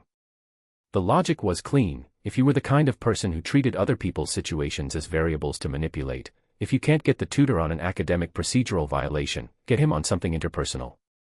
Something harder to defend because it requires defining what the thing actually is. Something that puts the burden of proof on him. At 1:55 I was outside the dean's office on the 4th floor of the administration building. Same building as Harmon's office but 1 floor up, which felt relevant in the way physical height always stands in for something else. 2 administrators. I didn't know either of them by name, they introduced themselves but the names didn't stick. A woman and a man, both mid-40s, both with the neutral careful expression of people who heard these conversations regularly and had learned not to show what they thought before the full picture was in. I sat down. Mr. Voss, the woman said. Thank you for coming in. A concern has been filed with this office regarding your tutoring relationship with a student-athlete. Specifically, the concern alleges that you've developed a personal relationship with this student that extends beyond the professional scope of your role, creating a conflict of interest and a potential ethics violation under the program's conduct guidelines. I looked at my hands on the table. Who filed the concern? I said. We're not in a position to share. It's Coach Ritter. They looked at each other briefly. The kind of brief that confirms without confirming. The concern has been filed through appropriate channels, the man said. Regardless of the source, we're required to review it. Can you speak to your relationship with the student in question? I looked at the table. Here was the thing. Here was the precise, clear, and terrible thing that I was sitting inside of. If I defended myself, I had to define what it was. Not imply. Not reference. Define. And I had not let myself do that yet, had not said the word for it inside my own head, had not put it in clear language in my notebook or my thoughts or anywhere. I had been living in the implication of it for 3 months, in the almost moments and the coffee cups and the 20 minutes past time, and I had carefully, deliberately, not put a name on it because naming it made it something that could be lost. If I named it now, in this room, with these two people, in response to a complaint filed by a man who wanted to use it to hurt Gunnar, that was not how it was supposed to be named. That was not how it was supposed to go. Mr. Voss, the woman said. Is there a personal relationship beyond the tutoring assignment? I looked at her. No, I said. The word came out level. Clean. Technically accurate in the way that a half-true thing always is. The personal relationship that existed was not one I had defined, not one I had named, not one that had been spoken into existence in any formal sense. We had walked to her apartment. We had stood on a path in the dark with 2 feet between us. We had almost, and then hadn't. No relationship. Technically. It felt like cutting something out of my chest with clean hands. The tutoring relationship has been professional throughout, I said. Any extension of sessions beyond scheduled time has been in service of academic need. The student has made exceptional progress under the adapted methodology, which is documented through the Academic Support Office following our recent review. More notes. Are you aware of any situation that could create the appearance of a conflict of interest? The man asked. No, I said again. They asked 4 more questions. I answered all of them. My voice stayed level the entire time because I had built the level voice over a long time for exactly these situations, for rooms where you needed to function while something was happening underneath that you couldn't let show. They thanked me. Told me the review would take several days. No suspension this time, the concern was noted and being assessed, but my assignment wasn't being modified pending outcome. I stood up. Picked up my bag. Mr. Voss, the woman said. I turned. We want to be clear, this office doesn't have a position on the nature of any relationship between tutors and students provided it doesn't create a documented conflict of interest in service delivery. If the situation were to change, if there were a personal element you wanted to formalize through the program's disclosure process, that pathway exists. I looked at her. She was telling me something. Not in the middle of the complaint, after it. As a separate thing. I nodded once. Went out. I took the stairs to the ground floor. Went out the side exit, the one that didn't face the main quad, the one nobody used much. Stood against the brick wall in the cold and did not call anyone. No. One word. Technically true. It had cost me something I didn't have a name for yet, and I stood in the cold and let the cost be what it was. I thought about Gunnar across the table in the administration building 2 weeks ago, both hands flat, saying I have a learning difference with the steadiness of someone who had decided the truth was survivable and was proving it in real time. The bravest thing I had watched anyone do in 3 years at this university. And I had sat in a different office today and said no to the thing I'd been building toward for 3 months because I was scared of what happened when you wanted something out loud. I went back to my dorm. Dropped my bag. Sat down on the floor with my back against the bed, not the chair, not the desk, the floor, and put my arms on my knees and looked at the wall. I did not text Maya. I did not text Gunnar. I did not open my laptop or my notebook or pick up any of the 3 books on my floor. I sat there and let it be exactly as bad as it was, the cold office, the clean denial, the word no that had felt like taking a scalpel to something living. I was good at making myself small. I had been good at it for so long that it had stopped feeling like a choice and started feeling like a personality trait. I don't do temporary. I looked at the wall. I had just walked into an office and made myself temporary on purpose. The room was very quiet. My phone stayed in my bag. I sat on the floor for a long time. End of Chapter 20. Drop the gloves. Gunnar. I found out on a Friday. Not from Elliot. Not from the program. From a second-year named Dev who worked part-time in the dean's office doing data entry and who had been 2 years below me at hockey camp when we were kids and who texted me at 11 a.m. with, "Hey, you okay? Heard there was some complaint thing involving your tutor." I was in the middle of a conditioning session. I set the weight down. Read the text again. Asked Dev 3 questions. He answered 2 of them and said he couldn't answer the third because he'd already said more than he should. I thanked him and put my phone away and stood in the middle of the weight room for about 45 seconds doing nothing. Then I picked the weight back up. Finished the set.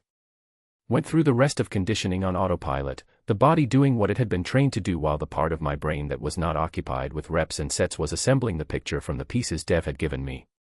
New complaint. Different office. Personal relationship allegation. Conflict of interest. Ritter. Second move. Cleaner, in a way, harder to disprove than the session log concern because it required Elliot to define something neither of us had defined yet. Put him in the position of choosing between denying something real or admitting it to people who had the power to use it against him. I knew what Elliot would have done. I knew before Dev told me. I knew the way I know a play is going to develop before it fully develops, not certainty, but probability so high it functions like certainty. Elliot, in an administrative office, under formal pressure, with the thing between us not yet named, he would have denied it. Not from cowardice.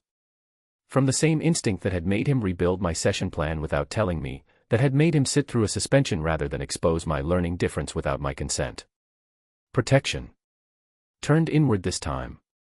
He would have taken the clean denial and lived with what it cost him. Dev confirmed it without meaning to, in the way he said there was a complaint thing and not there was an issue, the phrasing of someone who had seen the file and felt bad about it. I finished conditioning. Went to the locker room. Sat at my stall. The cold feeling in my chest was not anger. I want to be precise about that. I know the difference between the cold feeling and the hot one, and this was cold. The specific temperature of understanding something clearly and not liking what you understand. Not at Elliot. At the situation. At Ritter. At the whole system of it, the way it had been arranged so that the most honest thing either of us could do kept getting used against us. Elliot in an office saying no to something that was real. I put my head back against the locker. The scrimmage was at 2. Pre-regionals internal scrimmage, first line against second line, game conditions, Ritter and the assistant coaches watching from the benches. These scrimmages mattered. Not for record but for roster confidence, for showing Ritter what you were bringing into February, for the kind of game speed work that practice couldn't fully replicate. I was bad. Not catastrophically bad. Not the kind of bad that generates a benching or a formal conversation. The kind of bad that people who know me would notice, reading plays a half-beat slow, positioning decisions that were right on paper and wrong in execution, a coverage gap in the second period that led to a scrimmage goal and should not have happened. Ritter noticed. He always noticed. He stood at the bench with his arms crossed and tracked me with the specific attention that meant he was logging, assessing, recalibrating. I didn't look at him. I played worse. After the final whistle I went to the bench. Took my helmet off. Drank water and didn't taste it. The locker room cleared in stages, showers, equipment, the gradual thinning of the post-scrimmage noise. I stayed at my stall longer than I needed to and was still there when most of the room had emptied out. Brick materialized at my left. He'd been one of the last to shower and he was dressed now, bag on the bench, hair still damp. He sat down beside me with the comfortable weight of someone who has decided they're not leaving and isn't going to announce that. I looked at the floor. "What happened?" he said. "Not you played badly today." Brick never led with the problem, he led with the person. It was the thing about him I'd never fully articulated but had always depended on. "There's a thing," I said. "A thing." "A situation." "With Elliot." He nodded. Waited. Ritter filed a complaint. Against him. Personal relationship allegation. I turned my water bottle in my hands. Elliot denied it. To keep himself clean. To keep me out of it. I paused. He denied something that's real because he was trying to protect both of us and it's the wrong call and I understand why he made it and it doesn't help. Brick was quiet for a moment. "How real?" he said. I looked at the floor. "Real," I said. Another moment of quiet. "Since when?" "I don't know exactly." "A while." I set the water bottle down. I told him Thursday that I don't do temporary. That whatever story he was telling himself about being a footnote was wrong. He hasn't responded. And then today I find out he walked into an office and said no to the whole thing because Ritter backed him into a corner, and it was the only move that didn't blow everything up. Brick stretched his legs out. Looked at the ceiling the way he does when he's actually thinking something through, which people underestimate how often he does. So you're in love with the physics guy, he said. And you're handling it by playing badly. That's your plan. That's not. Is it a plan or is it what's happening? I looked at the ice through the open locker room door. The Zamboni was running a late maintenance pass, the low drone of it filling the silence. It's what's happening, I said. Brick nodded. Slow, once. Okay. Okay. Okay as in, I'm not going to tell you what to do. You're going to figure out what to do. He picked up his bag. But I'm going to say one thing. You're going to say it regardless of whether I want you to. He went into an office and said no to protect you, Brick said. That's not nothing. That's not someone who thinks they're temporary and is okay with it. He stood up. That's someone who's scared. You know, scared. You've been scared of this too. I looked at the ice. The difference between you, Brick said, is that you said the thing out loud on Thursday. He hasn't said it yet. He shouldered the bag.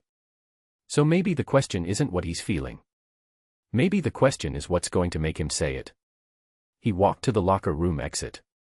Stopped with one hand on the door frame. Gunnar. I looked up. You've been in love with him since the trebuchet story, he said. I'm telling you so you know I know, and so you know I've been watching you not say it for 2 months, and I'm still here, and it's fine. He knocked twice on the door frame. Sort it out. He left. The locker room was empty. The Zamboni finished its pass. The rink went quiet. I sat in the silence and thought about a study room in October, 2 coffees on a table, a person in a shirt with a math joke on it looking at me like I was a problem he was going to figure out. I thought about, I don't know what to do with it. I thought about his hand on his chest on the dark path. I thought about him in an office saying no with a level voice while something got quietly cut away. I thought about what Brick had said. What's going to make him say it? I stood up. Picked up my bag. I didn't have the answer yet. But I knew the direction of it. I could feel the play developing, the way I always could when I stopped playing badly and started reading the ice. I went out of the building into the cold. Regionals was 6 weeks away. I had work to do. End of Chapter 21. Half ice. Elliot. I didn't want to go. I want to be honest about that. It wasn't reluctance dressed up as something reasonable, it was the clean, specific, cowardly kind of not wanting that lives in the chest and generates very convincing arguments for staying home. I had a lab report. I had readings.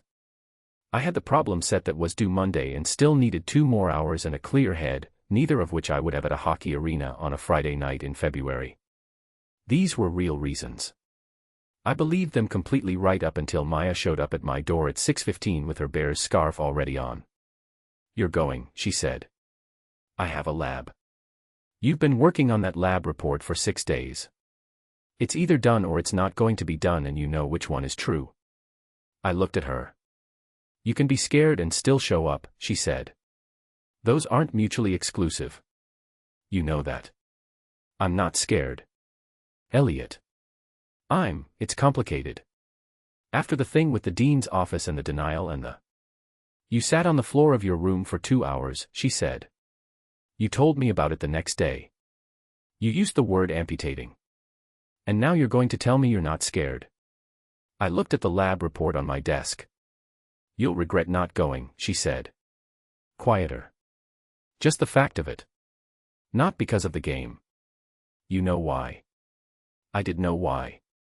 I picked up my jacket. The regional semifinal was in the main arena downtown, not the campus rink, the actual arena, the one that held 12,000 people and had a scoreboard that dropped from the ceiling and the specific sound quality of a space built entirely for noise. We got there at 7:15. The student section was already full, which meant we ended up in the general admission upper bowl, which meant I had a better sightline than I'd had at the campus games and wished, intermittently, that I didn't. The Bears came out for warm-up at 7:40. I found him immediately. Not because I was looking at my program, at the lineup, at the structure of the information the way I always scan new information first. But my eyes found him in the warm-up circuit before I'd made any conscious decision to look, the way they'd been doing since October without my permission. He looked different than the campus games. Not physically, same size, same number, same way of moving through space like he'd calculated his exact position in it in advance. But there was something in the quality of his focus tonight that was turned up past its usual level. The warm-up drills that other players moved through with practiced ease, he was moving through them with purpose. Like each one was the last drill before the only thing that mattered. Maya leaned close. He looks ready. He always looks ready. He looks like he has something to prove. I looked at my program. The Bears won 4-2. I know the final score matters less than what happened in the game, so I'll tell you what happened in the game. What happened was that Gunnar Cade played 40 minutes of hockey that I will remember for the rest of my life, and I am saying that as someone who, 2 months ago, did not know the rules of icing. He was everywhere. That's the only way I can put it. The defensive reads that I'd watched him make at the campus games, the 0.2 of a second ahead of the play, were operating at a different level tonight. Twice he killed rushes that should have been goals. Once he turned a blocked shot into a breakout pass in the same motion, one fluid thing, offense born from defense in the space between two heartbeats. But it was the third period that I keep coming back to. Bears up 3-2, 7 minutes left, the opposing team pressing. Their best forward had been a problem all night, fast, physical, the kind of player who made everyone around him work harder. He came off the left boards with a step on the nearest defender and it was going to be a shot. It was the right play for him, anyone watching could see it. Gunnar didn't move until the last possible moment. Then he did, not at the puck, at the angle, cutting off the shooting lane with a precision that made the forward's stick swing through empty air. The crowd noise peaked. The puck went to Brick. Brick went the other way. The Bears' fourth goal came 40 seconds later. It was the best defensive play I had seen in person. I knew that even without being an expert. Some things you don't need expertise to recognize, you just need eyes and the willingness to pay attention. The buzzer sounded. His teammates hit him first, Brick coming in from the left, 2 other defenders, then the whole bench releasing onto the ice in the way that only happens when a team has been holding something tightly for a long time and suddenly doesn't have to anymore. The noise in the arena went to a level that was more physical than auditory, something you felt in your sternum. I stood in the upper bowl and watched it. I felt 2 things at the exact same time and they did not cancel each other out. The first was joy. Not complicated joy, the clean kind, the kind that doesn't require anything from you except to feel it. He had worked for this. The sessions, the midterm, the disclosure, all of it in service of staying eligible, staying present, staying on the ice through the season. He was here because he hadn't given up on any of it. That was worth celebrating and I celebrated it without reservation. The second thing was grief. Not about losing him, I hadn't lost him, technically, he was right there on the ice 40 feet below me. But the grief of recognizing something clearly for the first time and understanding it had already been true for a long time before you said it. The grief of looking at the full shape of what you're feeling and going, oh. That's what this is. That's what it has been. Maya was beside me. She hadn't said anything in the last 3 minutes. I looked at the ice. I am absolutely, completely, and disastrously in love with Gunnar Cade. Not the slow approach to the idea. Not the careful circling of it. The thing itself, stated plainly, in my own head, for the first time, in a hockey arena in February surrounded by 12,000 people who were celebrating a win. I had been in this since October. Probably since the trebuchet. Maybe since he sat across from me and asked me to say it again, slower, without embarrassment, without performance. Maybe since the first session. Maybe since the moment I Googled his name and set my phone face down on the desk and told myself it didn't matter. Elliot, Maya said softly. Yeah, I said. She took my arm. She didn't say anything else. She knew. The crowd started moving at the same time crowds always do, a tide turning, the event completed and the body of people beginning its slow release toward the exits. I let it carry me. Down the aisle, down the stairs, through the concourse and out into the February cold. I kept walking. The parking lot was a large one, event overflow, mostly, and at 7:30 it had been full and now it was draining, cars pulling out in streams, people in bear's gear moving in groups across the asphalt. I moved against the current of people heading back toward the shuttle buses and into the emptier part of the lot where the cars were fewer and the noise dropped off. I needed the quiet. I needed about 45 seconds of quiet and cold air to assemble myself back into someone capable of a sentence. Maya was a few steps behind, giving me room. She understood the need for the 45 seconds. I was halfway across the lot. Elliot. I stopped. The voice was behind me and to the left, and I knew it before I fully processed that I'd heard it. My body knew it. My hands went still at my sides. I turned. Gunnar was 30 feet away, coming across the parking lot in partial gear, compression layer, team pants, skate guards on the pavement making the specific clacking sound of rubber on asphalt. His hair was wet from effort and the cold was already working on it. He was moving at the pace of someone who had decided something and was not going to be slowed by logistics. He looked at me with the decision already made. I stayed where I was. He closed the distance. End of Chapter 22. The Grand Unified Theory. Gunnar. I saw him from the tunnel. Not immediately, the post-game chaos was at full volume, teammates everywhere, the assistant coaches doing their rounds, Ritter at the far end of the bench with the expression of a man who had gotten what he needed from the game and was already thinking about the final. I was in the middle of all of it and registering none of it because I was scanning the crowd the way I'd been doing since October every time I was on the ice, the specific unreasonable act of looking for one person among thousands. I found him in the emptying upper bowl before he found me. Coat, no team gear, already moving toward the exit with Maya. The particular way he walked when he was thinking hard about something, head slightly down, pace even, the internal processing walk I'd catalogued sometime in November without meaning to. I didn't think about what I was doing. I told Brick give me 5 minutes. He looked at where I was looking and said yeah, go before I'd finished the sentence. I grabbed my skate guards off the bench. Went through the side tunnel. Out the player's exit into the lot. I saw him halfway across the asphalt, moving away. Elliot. He stopped. Turned. I crossed the distance between us. Up close, in the parking lot cold, with the arena noise muffled behind us and my breath showing white in the air, this is what I saw. His hands were still at his sides in the way they only went still when something had gotten fully past the part of him that managed things. His face was open. Not the controlled version. The version from the path in November, from the administration building hallway, from every moment across the 3 months when something real had broken through. He'd been here. He'd been in that arena tonight and he'd watched the game and he was here, halfway across a parking lot, going toward the quiet part of the lot where nobody was, not toward the shuttles, not toward the main exit. Toward the quiet. I knew what that meant. You were here, I said. I was just. Don't. I stopped in front of him. Close enough that the cold between us had less room to work. Don't explain it away. His mouth closed. I looked at him. I've been thinking about something you said, I said. A while back. About derivatives. How they don't tell you where something is. They tell you how fast it's changing. Something moved in his face. I've been changing since the first week, I said. Since the first session.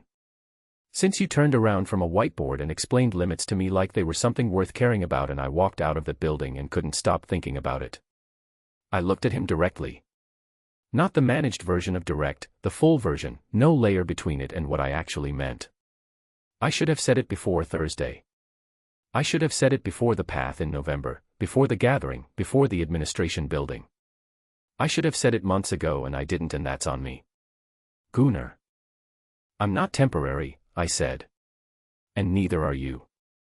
And if you need me to walk into every office on this campus and say exactly what this is, formally, on record, in writing, I'll do it. I've been to the dean's office already this year. I sat across from 2 administrators and said the thing I'd spent 18 years not saying and it didn't kill me. I held his gaze. This won't either. He stared at me. His hands had come up slightly from his sides, not reaching, just no longer held flat and deliberate. The ring on his left hand caught the parking lot light. Tell me I'm wrong, I said. Tell me this is one-sided. Tell me you sat in that arena tonight for the game and not for any other reason, and I'll walk back in there and we finish the semester and the sessions end, and that's the whole story. The parking lot was almost empty now. The crowd noise from the arena had dropped to the specific low frequency of a building still running but no longer full. February cold, the serious kind, the kind that made every exhale visible. His was visible. Mine was. Every breath we took, we could see it. He was quiet for a long beat. 1 second. 2. You're not wrong, he said. 3 words. Said with the directness of someone who has decided the truth is survivable and is proving it.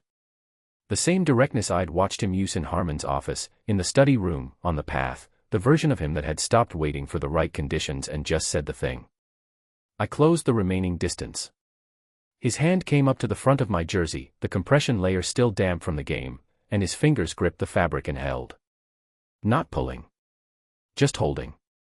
The grip of someone who has been bracing against something for a long time and has decided they don't have to brace anymore.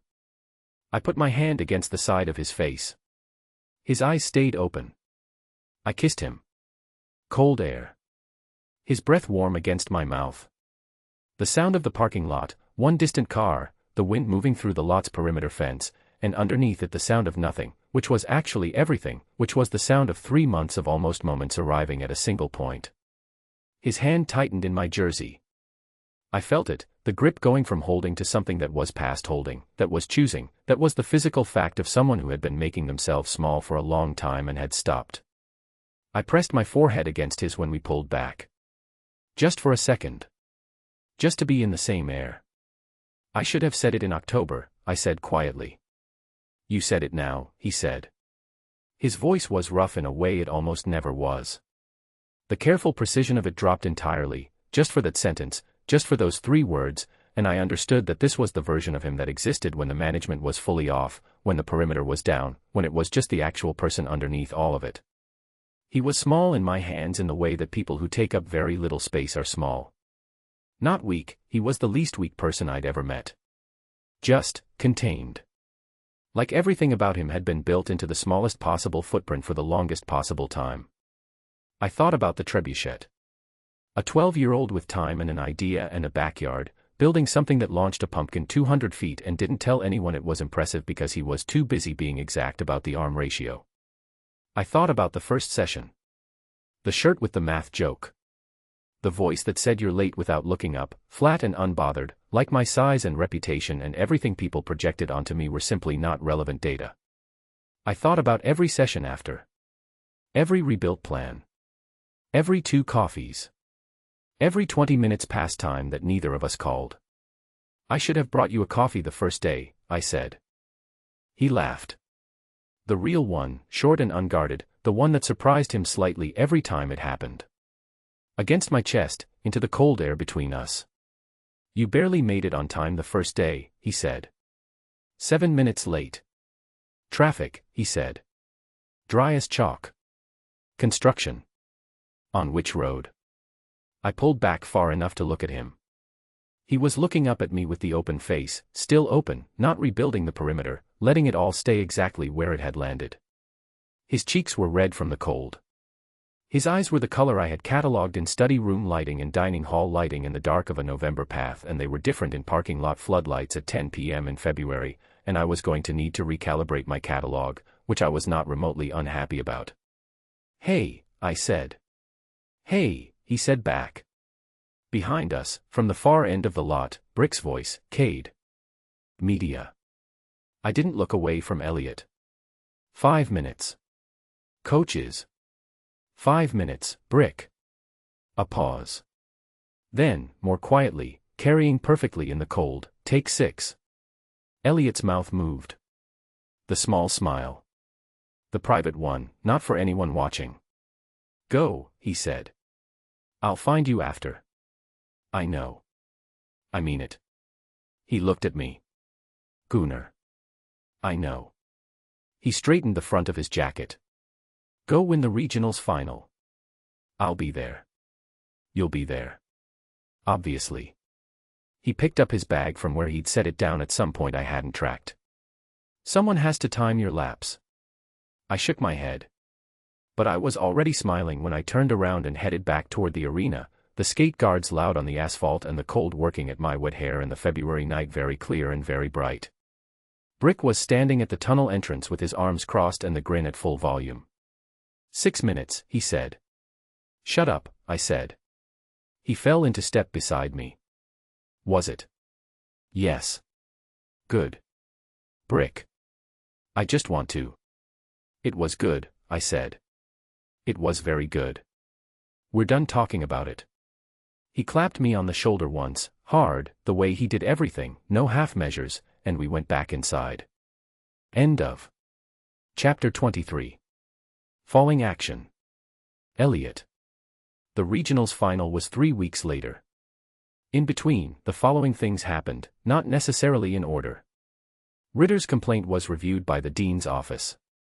The review found insufficient grounds to establish a conflict of interest in service delivery, noting that the tutoring relationship had concluded appropriately, sessions had been transferred to a different program tutor for Gunnar's final exam cycle, and that no evidence existed of academic impropriety. The complaint was formally dismissed. I received written notification on a Tuesday morning. I read it at my desk, set it down, and sat with the clean absence of the thing that had been sitting in my chest for weeks. Then I texted Maya, "It's dismissed." She sent back a single word in all caps that I won't repeat but that was accurate.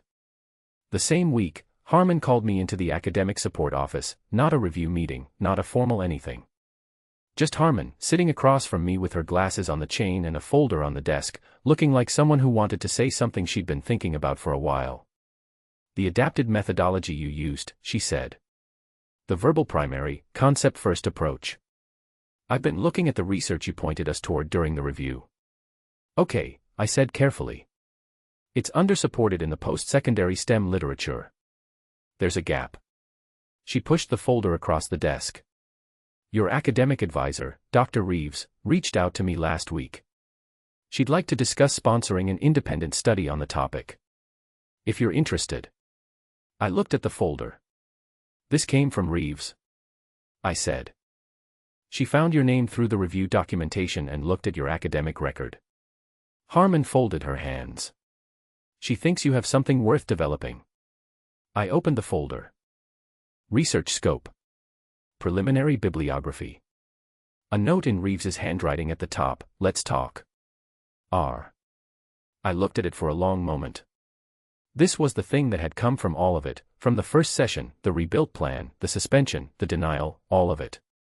Something real. Something that would exist beyond a semester, beyond a tutoring assignment, beyond a small study room with bad lighting and 2 coffees on the table. "I'm interested," I said. Harmon nodded. "I thought so." The study group met on Tuesdays. It was informal, 4 physics students working through the same upper-level coursework, meeting in the study lounge on the 3rd floor of the physics building because we'd been using it since sophomore year and the availability was reliable. I'd been running it for a semester and a half. It was not the kind of thing I'd ever invited anyone to who wasn't in the class. So when Gunnar appeared at the back of the room on the 2nd Tuesday of March, settling into the chair by the window with a notebook and what was clearly not a physics textbook, I lost my place in the middle of explaining a wave function. 4 people looked up at me. "Sorry," I said. Where was I? "Probability density," said June, to my left. "Right." I turned back to the board. In my peripheral vision, at the back of the room, Gunnar opened his notebook. I explained probability density.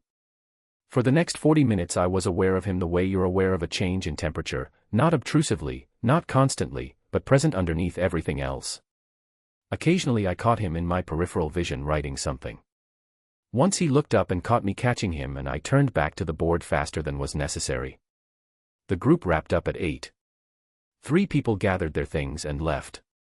June stayed for a follow-up question, which I answered. Then June left. Gunnar was still in the chair by the window. "You're not in this class," I said. "No." "You've never taken wave mechanics?" "No." "Then why?" "I wanted to see you do it." He closed the notebook. "You explain things differently when it's a group." "Still clear." "But there's more, I don't know. More energy in it. Like you're running on something additional." I looked at the whiteboard. It's a different dynamic. Group explanation requires you to read multiple comprehension levels simultaneously and adjust in real time. You like it? I uncapped a marker and capped it again. Yes. I know. He stood up. It shows. He picked up his bag. The wave function thing. The probability density. The idea that a particle doesn't have a single definite position, it has a range of possible positions, and the density tells you where it's most likely to be. That's the basic version, yes. I like that idea. He looked at me. That you're not in one place. You're in a range of places. And the density tells you where you probably are. I looked at him. He was standing in the third-floor study lounge with his bag over one shoulder and the window behind him showing the dark campus and the particular expression that meant he had been thinking about something since before tonight and had arrived at it. You've been thinking about that since November, I said. Since October, probably. He moved toward me. I was probably somewhere in the probability density by the third session. I dropped the marker. He caught it without looking. Set it in my hand. His fingers closed briefly over mine, 1 second, just the press of them, the warmth of it, and then he stepped back. Come on, he said. I'll walk you back. The regionals final was on a Saturday in late March. The arena was full. Not just students, alumni, local press, the specific electric quality of a crowd that had been waiting for this result for 6 years and could feel how close it was. Maya and I were in the stands 3 rows up from the ice, which was better seats than the semi-final. She had acquired them through a method she described only as I asked someone nicely, and it worked, which I chose to accept without further investigation. I watched the warm-up. I had been to 4 Bears games now. I knew the warm-up by feel, the rhythm of it, the sounds, the way the team moved through it with the practiced ease of people doing something for the 100th time. I could read more of what I was seeing than I could in October. The positioning. The line communication. The specific chemistry of players who had spent a season learning each other's reads. When the game started, I watched it the way I'd learned to watch it, not following the puck, following the shape of the play. The geometry of it. 11 players moving in a space with its own physics, every action generating reaction, every position affecting every other position. The Bears were better tonight. Not because they'd suddenly improved, they'd been building all season, and this was the version of themselves at the end of it, which was different from the version at the beginning, the way a solution that's been worked on for months is different from the first attempt. Gunnar was the best version of himself I had seen. Every play read correctly. Every position taken with the precision of someone who had stopped fighting the game and started moving with it.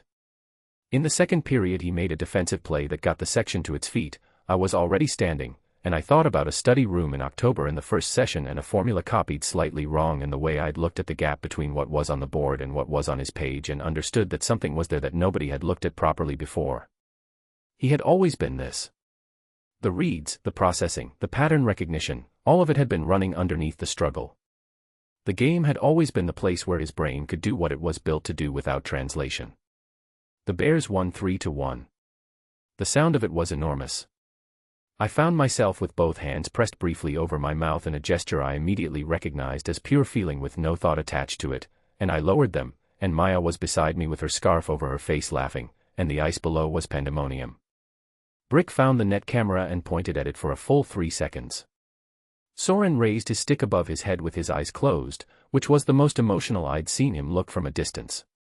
And then Gunnar, in the middle of all of it, in the noise and the press of teammates and the ice that had been the floor of his world since he was 6 years old, turned toward the stands. Not scanning.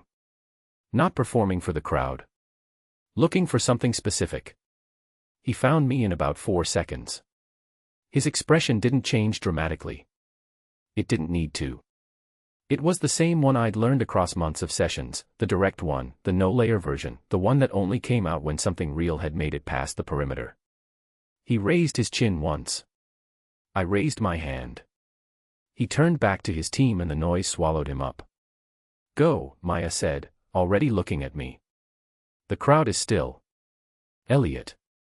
Go. I found a section access door near the ice level that the security guard, after a moment's consideration, waved me through. I couldn't explain exactly how I got from the stands to the corridor outside the locker room. The crowd was still emptying, the halls were moving, I just moved through them with a direction I hadn't fully planned. The corridor outside the home locker room was controlled chaos. Press. Staff. Families waiting.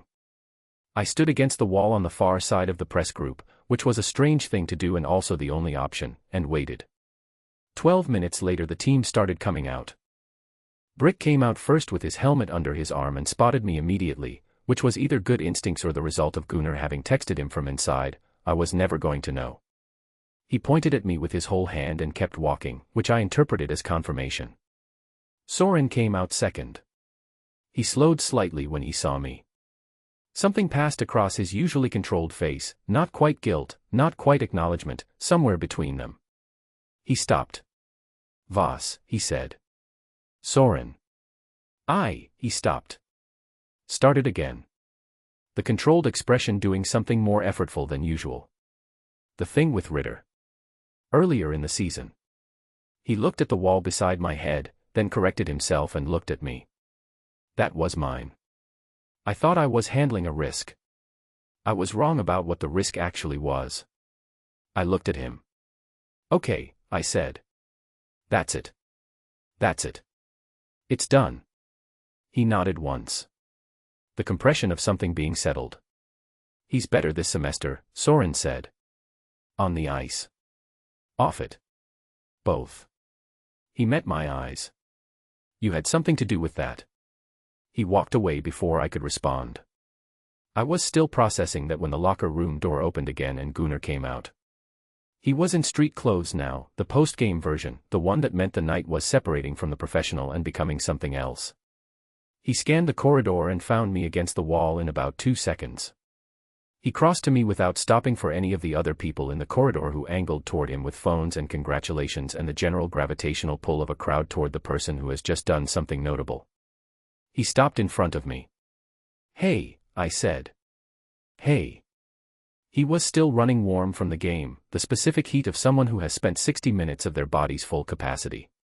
His hand found the back of my neck briefly, not pulling, just landing there, a point of contact, and then he was looking at me with the full version of his face and I thought about October, about the formula copied slightly wrong, about the question I'd asked Jamie about dyslexia on a Friday afternoon with what I'd told myself was pedagogical curiosity. About the 6 weeks since a parking lot in February and the grip on a jersey and a forehead pressed briefly against mine. "Best game of the year," I said. "Yeah." I watched the defensive reads. In the second period specifically. The angular momentum in your pivots during transition. Elliot. Is actually consistent with the moment of inertia work in. Chapter 24. What the equation proves. Gunnar. The diagnosis came back in late February. Dyslexia, the kind that affects symbol processing specifically, which I'd suspected since October without having the word for it. And ADHD, which I had not suspected, which explained approximately 11 years of things I'd written off as personality traits. The evaluator was a woman named Dr. Prasad who had the careful, unhurried manner of someone who had delivered this kind of news many times and understood that the delivery mattered as much as the content. She walked me through both diagnoses with a specificity I hadn't expected, not just the labels but the mechanics, the why this is how your brain works underneath the clinical language. I sat in her office for 90 minutes. I came out with a folder of documentation, a referral to the campus disability services coordinator, and the strange, unsettled feeling of having a name for something that had been unnamed for so long that the naming felt like both a relief and a rearrangement. Both, I learned, was the right response. Dr. Prasad had told me that too. Disability services put accommodations in place for finals. Extended time on written exams. A separate testing room. The option to have exam questions read aloud by software rather than transcribing them from paper. The first exam I took with the extended time, I finished early. I sat in the quiet testing room after, looking at my completed exam paper, and tried to remember the last time I'd finished a written exam early. I couldn't. Every exam for as long as I could remember had been a race against a clock that was always a little too fast for me, and I had been sprinting through all of them while looking calm on the outside. I wasn't sprinting this time. I turned in the paper. Got my jacket from the hook by the door. Went out into the corridor. Texted Elliot, finished early. He replied in 4 minutes, how early? Me, 20 minutes. Him, after a pause, tell me you didn't second-guess yourself and change answers. I looked at the ceiling. Typed back, some of them. The response was immediate, Gooner. I know, I typed. We talked about this. First instinct is correct 80% of the time for. I know. A pause. Then, how do you feel? I stood in the hallway outside the testing center. Around me the building was moving, end-of-semester energy, the specific tension of people at the far edge of their capacity, running on library coffee and the proximity of being almost done. Different, I typed. Good different. He sent back, good. One word. The way he used it when he meant it completely and didn't need more than one word to say so. Finals ended on a Thursday. The campus, the day after the last exam, always goes through a specific transformation, like a held breath released, the whole place changing quality in the space of 24 hours. Noise drops. Pace drops. People appear on the quad in the middle of the day without anywhere to be, which almost never happens during the semester. The ice on the quad's central path had thawed in patches. Not fully, the low corners were still iced over, the shadowed strips along the building walls still solid, but the open areas had gone soft and pale, the gray-brown of ground that had been under ice all winter and was remembering how to be something else. I came across the quad at 2 in the afternoon with no particular destination. I found him on the bench by the east side of the science block. The one that faced the utility building, the one nobody used because the view was bad. He was cross-legged on it the way he always sat when he was deep into something, shoes on the bench, back straight, textbook open on his knee with 3 pens clipped to the cover and already deployed, judging by the 3 different ink colors visible in the margins from 10 feet away. He didn't look up when I sat down beside him. He moved his bag from between us to the ground without looking up. I sat. The bench was cold through my jeans. The April sun was doing its best, which at this latitude in early April was not especially impressive but was better than nothing. How was the final review, he said. Still reading. Better than I expected. Worse than I wanted. He turned a page. That's almost exactly the median prediction. Of course you predicted it. It was a rough estimate. He made a note in the margin, blue ink, the middle pen. Based on your performance in the 2 practice sessions and the documented improvement in timed completion since the accommodations started. The variance was approximately. Elliot. 8 to 12% either direction. You landed in it. I shook my head. He kept reading. I reached over and picked up the textbook from his knee. He let it go without protest, which was its own kind of thing. 2 months ago he would have held on. I looked at the cover. Read it slowly, the way I always read now, not rushing, not fighting, just taking the time the words needed. The accommodations had changed that too, in a way I hadn't expected. Not the reading itself, my eyes still did what they did, the symbols still required the extra processing. But I'd stopped fighting the pace of it. Stopped treating the time it took as evidence of something wrong. The title resolved. Advanced Electromagnetic Theory, a Post-Calculus Framework. You're already studying for next semester, I said. He looked up at me. The syllabus was posted. It was posted yesterday. I'm aware. I looked at the textbook. At the annotations already covering the first 16 pages, 3 colors, margin notes, arrows connecting things that were apparently related in ways the author hadn't indicated. He'd had this book for less than 24 hours and it already looked like he'd lived in it for a month. I handed it back. He took it. Set it on his knee. Didn't go back to reading immediately. We sat on the bench in the not quite warm April sun. From somewhere across the quad someone was playing music, low, unhurried, the kind of Friday afternoon sound that meant the semester was over and no one had anywhere to be. The thawed patches on the path caught the light. Water in the low places, ice still at the edges. The ADHD piece, I said. Dr. Prasad said the pattern recognition, the way I read plays, is consistent with how ADHD can work in some people. The hyperfocus. The fast pattern processing. Things I thought were just hockey turning out to be, I stopped. Also my brain. Same brain. The brain doesn't compartmentalize, Elliot said. What you are on the ice is the same thing you are at a desk. The environment changes. The processing doesn't. You knew that. I had a theory. Since when? The third session. He looked at the path. When you talked through the limit definition and got it right on the first try. The speed of it. The way you went pattern first without being told to. I looked at the side of his face. You've been sitting on that for 7 months. I didn't have confirmation. Elliot.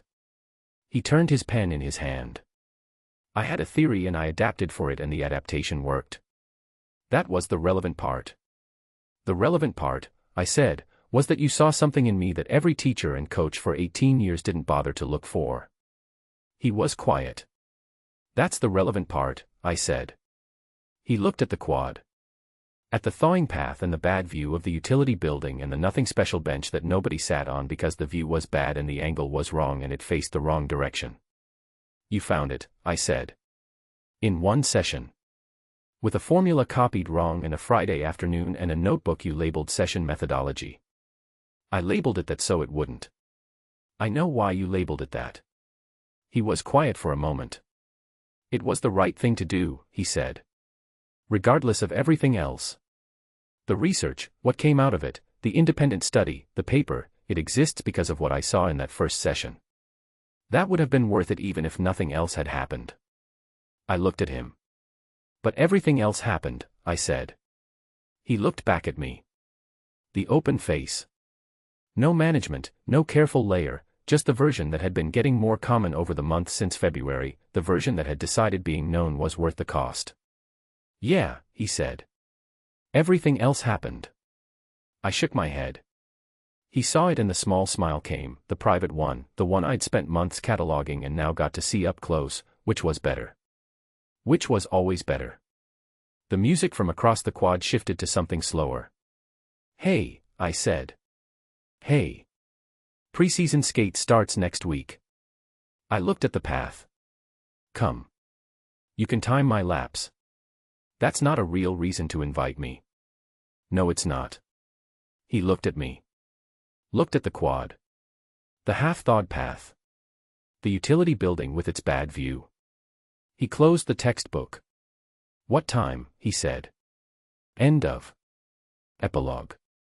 Derivative. Elliot. The symposium room held 40 people comfortably. There were 23 in it when I started, which was 23 more than I'd expected when I submitted the abstract in October, so I counted it as a success before I'd said a single word. Faculty, mostly. Dr. Reeves in the front row, which I'd asked her not to do and which she'd done anyway, with the composed confidence of a woman who had been ignoring student requests to sit further back for 20 years and was not going to stop. 2 graduate students I recognized from the physics department. A woman from Disability Services who'd emailed me after seeing the program, Dr. Prasad, Guner's evaluator, who had reached out 3 weeks ago to say the abstract looked interesting and she'd try to attend.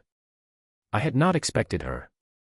I'd nodded at her from the front of the room when she came in and she'd nodded back with the same careful, unhurried quality she brought to everything. And then, at 2:08, when I was already into my 3rd slide and had settled into the material, the door at the back of the room opened. I did not look up immediately. I was in the middle of a sentence about post-secondary assessment frameworks and the sentence needed to finish. But I heard it, the specific sound of a gear bag set down on a hard floor, the subtle shift in a room's attention when someone enters. I finished the sentence. Clicked to the next slide. Looked up to check the room.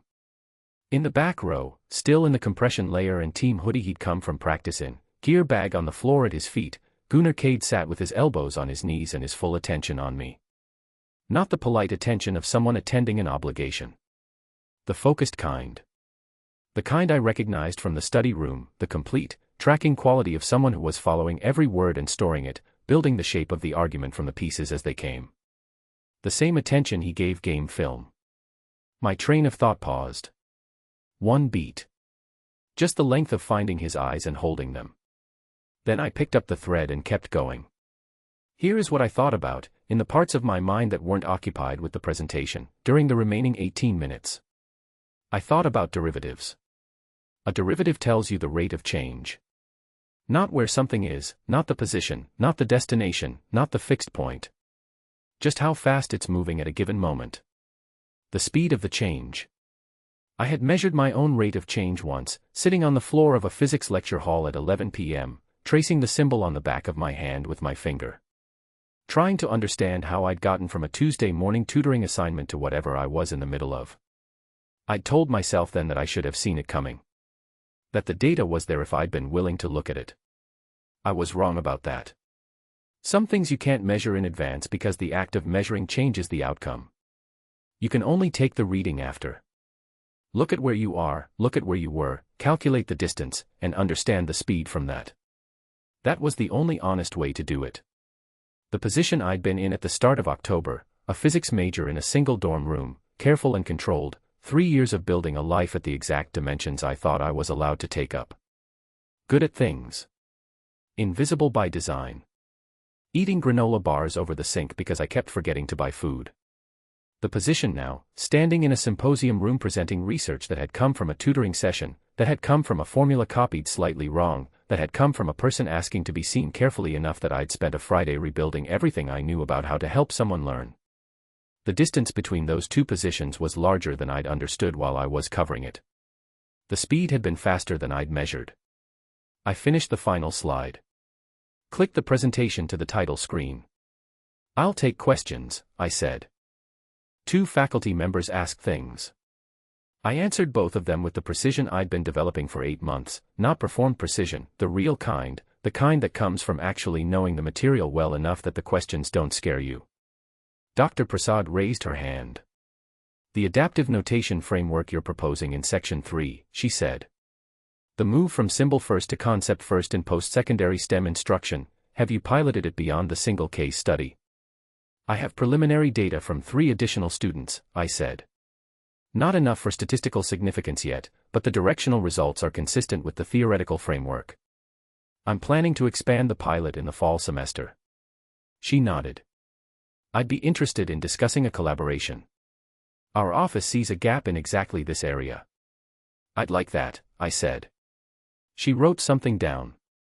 Dr. Reeves asked one more question, a structural one about research methodology, the kind that was partly genuine and partly her way of signaling to the room that the work was worth taking seriously. I answered it thoroughly. She nodded with the expression she used when something met her standard, which was not an expression she deployed lightly. "Thank you, Elliot," she said. Modest applause from 23 people. I stepped off the small stage. Gunnar was already at the door. He'd moved quietly, ahead of the room's general shuffle, and was standing against the wall beside the exit with his gear bag over one shoulder and the focused expression still running. I crossed the room to him. "You were great," he said. "You understood maybe half of it." I understood the important half. I looked up at him. He was watching me with the direct version, no layer, no management, the full thing. I'd had almost a year of it now and it still did what it had always done, still landed the same way, the specific feeling of being seen by someone who decided to look and didn't look away. "Which half?" I said. "The part where you figured something out about someone and then spent a year making it into something that could help other people." He shifted the bag on his shoulder. "That part was clear." I looked at him. Outside the high window of the symposium room, something was falling. I hadn't noticed it while I was presenting, too focused, the room too contained. But now I could see it against the dark of the November afternoon. Snow. First snow of the year. The soft, indifferent kind, not the heavy purposeful snow of January but the early kind, the kind that's still figuring out what it is, drifting more than falling. "It's snowing," I said. "Yeah." He looked at the window. "Ice season. Is that good?" "It's always good." He looked back at me. "Preseason starts Monday." "I know. You've mentioned it 4 times this week." "I mention things when they're relevant." "You mention things when you want me to show up." He looked at the window again. "At the snow coming down in the early dark." "I always want you to show up." I held that for a moment. Not processing it. Not cataloging it. Not measuring the rate of change or calculating the distance or doing anything analytical with it at all. Just holding it. Letting it be exactly what it was. A derivative tells you the rate of change. What it doesn't tell you is where you'll end up. I had started this year in a single dorm room with color-coded notes and a granola bar habit and a rigid routine I'd built to stay invisible. I'd received an assignment. A name that meant nothing. An image that made me set my phone face down on a desk. I had spent a Friday rebuilding a session plan. I had sat through 2 administrative reviews, 1 floor on a dorm room, 1 parking lot in February, 1 bench with a bad view, 1 symposium with 23 attendees. I had been wrong about the gap between our lives. I had been wrong about being a footnote. I had been wrong about wanting things being the most dangerous thing I could do. The most dangerous thing, it turned out, was deciding not to. Yeah, I said. You kind of understood the important half. He pushed the door open. The November air came in cold and clean, carrying the first snow of the season, soft and unhurried, the way things arrive when they've been coming for a while and don't need to announce themselves. He held the door. I walked through it. End of. Author's note. Dear reader. Thank you for spending your time with this story. When I first imagined these characters, I wanted to write about people who understand pressure, the kind that comes from the outside, from family, from expectations, and what happens when the walls they've built start cracking open. This story is about the courage it takes to be seen. Not the curated version. The real one. The messy, imperfect, terrified one. I hope that resonated with you. If this book made you feel something, I'd be grateful if you left a review. Reviews help readers find stories like this, and every one means the world to me. With gratitude. Lainey Crawford. Acknowledgements.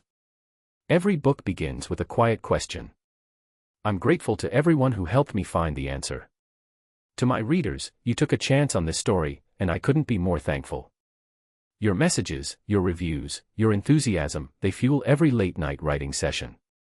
To anyone who has ever built something from nothing, a career, a relationship, a second chance, this one's for you. And to the cold coffee that got me through every draft, you were terrible, and I wouldn't change a thing. About the author. Lainey Crawford writes emotionally charged contemporary romance that lives in the space between heartbreak and hope. She believes the best love stories start with 2 people who are certain they want nothing to do with each other. When not writing, she can be found drinking coffee that went cold hours ago and arguing about sports with strangers on the internet. She lives with 2 cats who judge her word count daily.